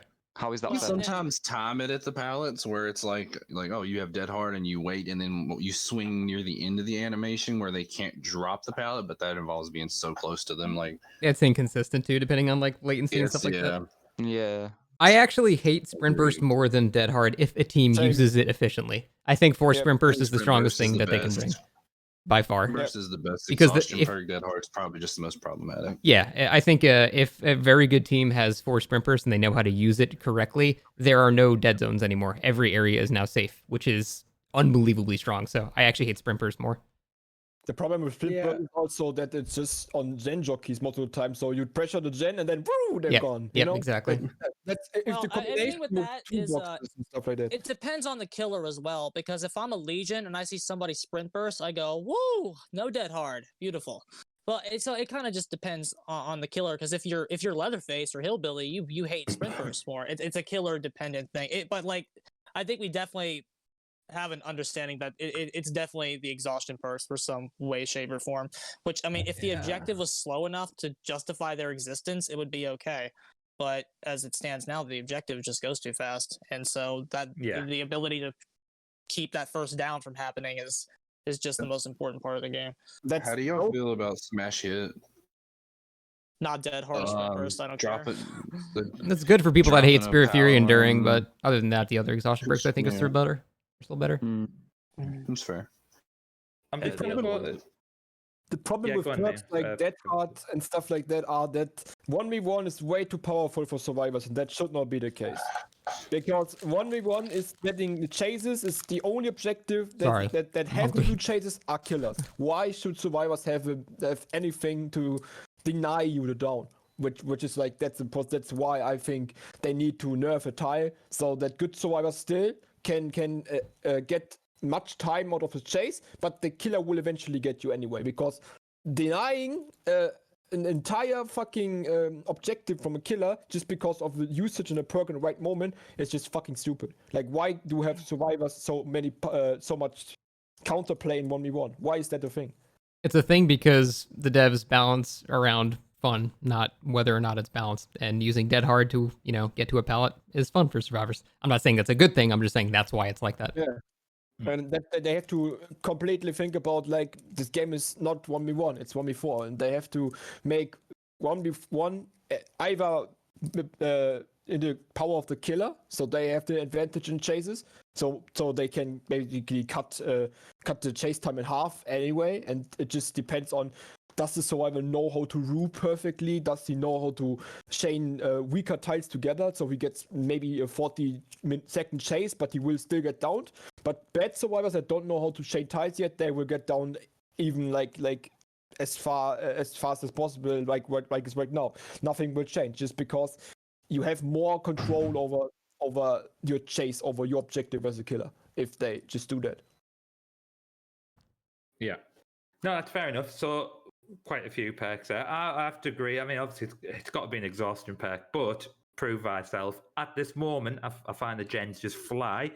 Maybe it's down to my play, but so something I just find completely overpowered at the moment. Just going back to the chat, guys, Reaper Tech, it's not fantasy, it's hope for a better game. It's like you don't think we want this game to be better. That's been backed up by a few people. Thing is, Rosie's trying to come up with solutions with things that you guys clearly know about. It's trying to find instead of keep playing with the garbage game. People are agreeing. No offense, but Rosie's come up with logical solutions. But never mind, this is definitely not helping with the game and this discussion. Oh, cutting Reaper Tech, very cutting. However, I just want to say Reaper Tech. You can, yeah. Okay, so it's not that. Most of us have been here have had our complaints and changes we've wanted to the game for 2 years or so. I've just stopped trying. Have not only not been fulfilled, and at this point, it's also a matter of, as a business student, it's a business. And 2 years ago, when they got that first investment in their from that Chinese company, that's when they started the first announcement that they were going to do a whole like battle pass style thing. And then they got the investment in their mobile game by a similar company. So now there's money locked in. So there's not keeping the money flowing. Remember when the twins and stuff and all that was happening, and they released that LED reindeer skin, and everybody fucking bought it. Yeah, yeah, Like including me. it's me myself as well. But it's the complacency. Complacency is a business's favorite thing, and it's why companies like EA thrive and things like that, because no one really holds them accountable. And when they do, sometimes it works. But when you have a game that essentially has a monopoly over this type of genre, they can say like what's his face Kote said, go play something else, or in their one Q&A where they said we're lucky to have a job where we basically work when we want to. They can say those things because there's no competition, there's no competitor. You can't go play something else. So they're fully locked into their business model. They have these investments, they have this money that they want to make. They know people are buying cosmetics. They're not going to tell you how many people buy them, but I guarantee you the cosmetic department and the allocation of resources to that department is probably generating them an incredible large amount of money. And I generally believe that majority of the player base does not really care about balancing in the sense that we do over the past few years, and that's evident based on the Fog Whisper opinions and stuff like that. That's why we sound so negative towards it and stuff, because the changes just seem so esoteric and just so minimal, and they seem so late. The Wraith changed to make him invisible at a distance, and then they realized, well, maybe that wasn't enough, and then now they're upping his movement speed and cloak, which has been asked for forever. So it's out of touch with the player base on top of a monopoly. In addition to it's a business and their investments, they're at this point they're locked in at making money. They didn't expect the game to last longer than a year, and that's why we're here. So yeah, I've seen the Fog Whisperer Discord. I've seen like every single line of the Fog Whisperer Discord because my fiance was one, and yeah, they don't even listen to them. So like, on what planet do you think they're gonna listen to like my idea or Rosie's idea? Like, what is even the point? I know it seems like I'm being nihilistic here, but I'm just being realistic, man. They have no reason to listen to us because what they're doing is working. So why would they care? Yeah, there's only so long our opinions can fall on deaf ears before we just stop talking. Yeah, exactly. Yeah, because I think overall in the community, I don't think there's. You know, I keep seeing more and more videos. I've seen a video a day. I can't remember the name of the guy who it was. But he had about 1,000 subs, a bit like myself, and he was putting his opinions on MMR. And then from that came another recommendation. I'm like, actually, Pete, I don't think people are coming up and shitting on the ideas, because I think most people knows an issue in the game. So when people turn around saying, I've had it said to me, why are you playing this game? You know, you shouldn't be playing this game because you're promoting. When I bought the reindeer outfit, that was the Bro, best I comment. hate you for that, man. Yeah, like, that was you make this game worse with that decision. You give them money for the shit they do. Like, serious. You beta nerds, all the players that buy skins make this shit worse. You tell them, oh, you do a good job. Here, take my money. Good job, devs. As soon as I uploaded the video, as soon as I uploaded the video, it's Captain Salty straight away. My Discord went off. What you doing? Why have you bought that? And then all of a sudden the comments came up, and you know who stuck up for me? Terrico. Terrico put a comment on after going, Jay, if you want to buy an outfit, that's your money, buy it. And I'm like, this is a guy who's been very critical of Dead by Daylight. And he's like, you know, so people always think that everyone's happy with how it is. And I've got a question for you in a second about that, Scott, because someone asked me that today. But excuse me. But yeah, I think the community needs to realize that I think everybody knows there's an issue. Whether you are, and I said it last week, people who play this game and stream it day in, day out. So, Scott, I mean, for you, I'm presuming this is Dead by Daylight. Is it your income? I hope you don't mind me saying it, but this is what you do. You do the YouTube videos, you stream. So, whether you're happy or not, it's something that you do. And like you said, I didn't know about a Discord until you've obviously come up and said to, you know, just then that, you know, your fiance was a Fog Whisperer, so you're seeing all the messages. So I think there's a lot that goes on that we don't know about, but I don't think everybody is happy. And sometimes the community gets the back up a bit and goes, no, well, you're doing this or you're doing that. And I think sometimes it's a case of you. I mean, as I say, out of all of us, I should imagine, Scott, you probably get the most, and you've probably seen the most of it over the 2 years. But the question I have for you, Scott, are you happy with this game? Nice and simple. No, I would not say I'm happy with it. I would not say I'm like, you know, up in arms. I'm gonna, you know, go on a crusade to, you know, have them fix everything. Yeah. But yeah, no, I would say I'm just sort of complacent with it at the moment The fact that the Trickster seems super meh, and then the Twins for me was super meh. Really, all it takes for me to be happy is just they release a good killer every 3 months. It's fun to play. Like Blight and stuff like that, I was having a ball. I played a lot. But I have a very low barrier for happiness in this game, and they have, I think, failed twice in a row now. So, yeah, I'm pretty just meh about it right now. Yeah. Not fair enough. It was someone had asked the question and said, do you think Scott is interested in the game still? And I was like, I'll ask him. I'll ask that question. But I don't know if you guys have anything else to add to anything I've said there. As I say, you might think I'm saying the wrong thing. You might be like, actually, Jay, you're an idiot for buying the Yeah. Not you, Is it that? not you. Okay. Everyone is an idiot for buying cosmetics in a bug game. Don't you Okay, have I'm every killer and survivor unlocked probably that you bought as well? I'm just sat here looking at it and I'm thinking, I have unlocked them all because I do it for the videos, and I'm thinking, a Trickster, it's really, normally I'm like, there's a lot of killers I don't like, as you can see, Deathslinger, but there's a lot of killers I don't like, but I still buy them because I'm like, yeah, I'll make some videos on this. And the Trickster, I'm actually contemplating for the first time not buying the chapter. It's just, it's so underwhelming. Behavior cackling in the background, you'll buy it, bitch, and you'll like it. That's exactly what I was doing with Twins until eventually I thought, nah. Yeah, That's exactly what I did with Twins. Yeah. I mean, it's a How many different thing. shards you got? I'm using shards for them. I use them for Twins, and I have like over 20,000 at this point. Yeah, I haven't legitimately think I've bought got content in this game in 10,000 years. Yeah, I nearly, this will please Captain Salty, but today I thought I'll have a few games with a Trapper, and I'm like, I'm not happy with my default Trapper. I might buy one of the new cosmetics.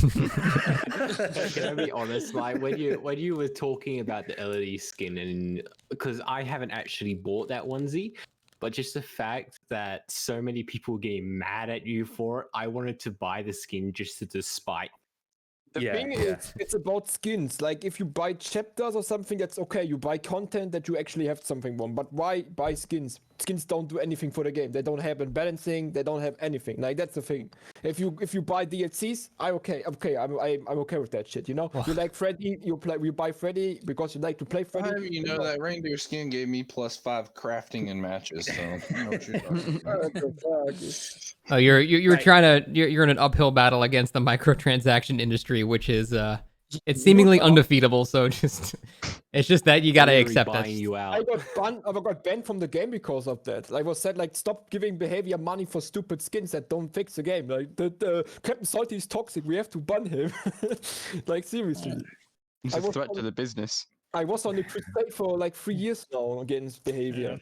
Well, if you go missing, we'll send a search party out for you. We'll see where they've dug you, where they've put you. Right, last question then, guys. I know I'm really conscious. I do appreciate the time you've given me for this. Last question is from Reaper Tech, and Saznaz also mentioned onto it. Another question for everyone: do you think this game relies too much on content creators and fog whisperers, and is it unhealthy for the community? And Sazna has went on to say, fog whisperers are the worst thing that has happened to this game. They're only here for the shill for VR and promote content. I mean, Scott, I'm presuming you know fog whisperers, so I'll pass that to you. I mean, obviously, what do you think about that question? I don't think. I mean, yeah, there are certainly fog whisperers that, you know, I won't name them, but they absolutely shill for the game, and they pretty much hold no negative opinions ever, even when it's very obvious that something is required to have, like, you know, a negative opinion. But all the fog whisperers I know are actually very critical of the game. Like, you know, Drew, Otz, like everyone that I know of, my fiance too was extremely critical of the game. So I don't think that's true at all. I think fog whisperers are equally critical and even more frustrated that they don't get listened to because they're supposed to be some type of ambassador to the game. So I disagree with that entirely. Yeah. Okay. Anybody else have any thoughts? What I think is the really, really harmful thing is the absolute blind loyalty and the will not call out anything no matter what. And this is like, you can see it with the Otz and True community continuing to clash over hooks and kills. Like no one is capable of like analyzing, like they develop into this kind of hive mind, and it's just something that kind of inherently happens. That's not just Dead by Daylight. That's anything, especially politics.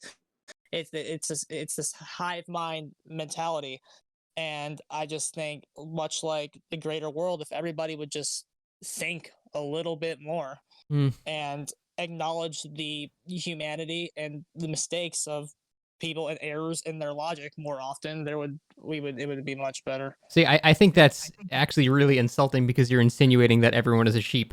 Have you considered that the reverse is true and that people have opinions and then gravitate towards people that share the opinions, and that's why they're part of that community? Well, I think that doesn't mean they can never, ever, ever say anything ever again. That it's insulting to somebody's independence to say that they're going to agree with this person every time, no matter what they say. I don't agree with True on hooks. I think there are very few completely blind fans. I mean, I get disagreed with all the time in my comments. I see people disagreeing with Ots. I think you're overestimating the amount of blind just drones. On his YouTube shit, just talking shit. Yeah, I think you're overestimating how zombie people are. Like, people do have their own minds, dude. Everyone's not just a dumbass sheep. People do think for themselves. It's a game based on RNG that, like, really just shouldn't be competitive, dude. Like, even Magic the Gathering as an esport, because I used to play Magic, regrettably admitting that to y'all. Same. But I guess y'all probably did too. But I used to play it so much, and it's like, yeah, that's RNG, but at least it's like, the big thing is they worry about stuff being fun for people and whatnot. Like, people play this game for fun and content. Tofu in his earlier streams and stuff used to like say things that are like busted and stuff. He didn't make like 1,000 videos about it because everyone else kind of just does and whatnot. But even he's like, at this point, like, he just is just, you said it before on his like big subathon months ago, is like, he's just lucky to just play a game and have a community. It's not even about Dead by Daylight for him. He just enjoys playing, enjoys doing it, and has fun. And we know the history of the devs. We know they don't listen. We know when they do listen, it's like 3 years later. And like, I don't know why we have to hold these people accountable for a game that isn't intentionally competitive and people that just want to enjoy and play the game. I just don't see it anymore. Toxicity. Because they create toxicity. In Hexy's chat, your response is what creates toxicity to it. It's not them generating it. They're just playing for fun and enjoying it and not making any statements. True talent. So to tell gaslighting every killer that is slugging, camping, and tunneling and saying that's not a killer is not creating toxicity. Because the fans that watch True Talent, they go into streams of killers that camp and slug to win and call them bad people. And I agree. I agree. That's unhealthy. Things like this shit, and that's causing toxicity. And True Talent believes the shit that he says. Actually, he believes that he's high MMR killer. He is not. Just watch his dog video on Rancid Abattoir. Like, just look at this shit. He ignores discordance. He goes for chases over actually stopping an important gen, his free gen. He gives up on his free gen without even trying to protect it. And he says, this game is so unbalanced on high MMR. Dude, play on the high MMR level first before you complain about it. Alright, I think we're going off topic a little bit. Yeah, I was going to say, that whole team did have a combined like over 15k hours or something together, though. So that technically probably was in a good MMR. Like, even if but still, we could have played that well better and probably won it this in the end, because like I said in the beginning, when to break chase. You said earlier that 2 killers were the only viable, so like, if we're admitting that it was somewhat high MMR, then Doctor would have been viable. No, if you play the game for chases, no, only Nurse and Spirit are viable. If you play the game like a control-y stuff and try to play around micromanaging, if you manage to do it correct, you can beat them. Just have to make Trapper a top viable killer. There's more viability. Yeah, that implies there's more viability. That's not true. Because Trapper doesn't have to chase. He can just control everything with traps, right? Corrupt intervention. So I mean, if you can do that, of course. But it depends. High MMR as a top viable killer next to Nurse and Spirit. Nah, I don't think. But said, like, if you depends on the play style. It's like, if you like in truth, how True plays the game. Like, of course, Spirit and Nurse are the only playable killers, because he's not thinking about what happened around chases. He's just focusing on the chases, and he's committing too much to chases.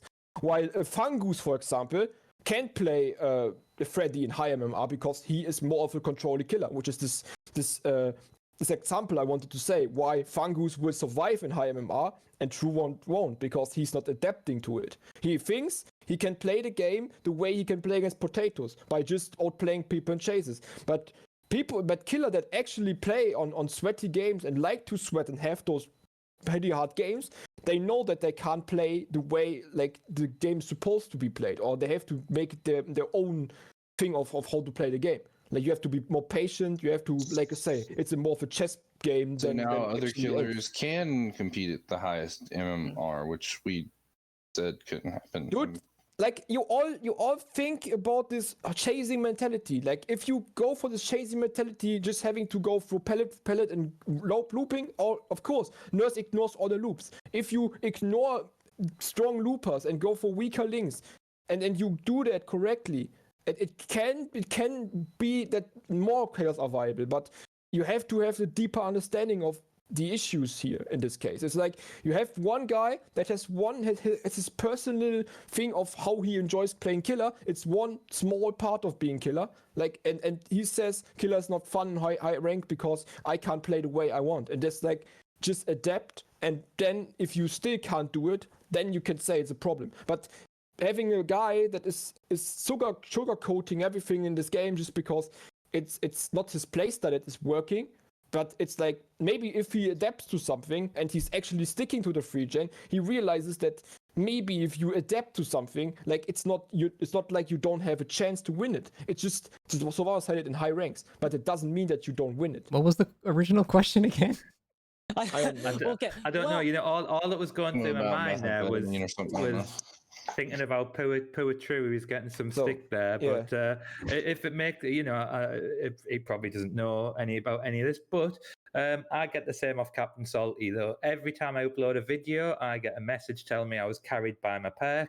I am outplayed by Deadad. So please don't take it to heart, anybody, if he is saying it out by name. Isn't that right, Captain Salty? You know, the amount of times I get a message. It's a joke. Damage control. That's damage control right there. As soon as I've got to have my own Q&A on my video, so I've got to like render it, put it on, and then I have to watch it again and go, what is Captain Salty going to tell me I've done wrong? So, but yeah, anyway, guys, as I say, we are digressed a bit now. So, Neo, I'm conscious, did you want to bring one last thing up before we leave, did you say? Okay, I was going to bring something up, but I'm going to be completely honest. I completely forgot the question. Yeah. All right. I have no idea what the question was, so I completely forgot. Oh no. It's about 4 a.m. where you are, isn't it? Something like that. So It's 4 a.m. Yeah. Right. All right. Well, I think we'll probably call it a day then. If you do think about a Neo, just put it in a Discord or save it for next week. So thanks a lot, guys, for coming on. Scott, really appreciated your time. It was great speaking to you. It was a lot of fun, man. Yeah, it was really good getting your thoughts on that. Beta, Captain Salty, Neo, Rosie, and Skinny, thank you guys for coming on, and thank you to all the chat for all the questions and that. All right, so I'll catch you guys later. All right, take it easy. Well, that was fun.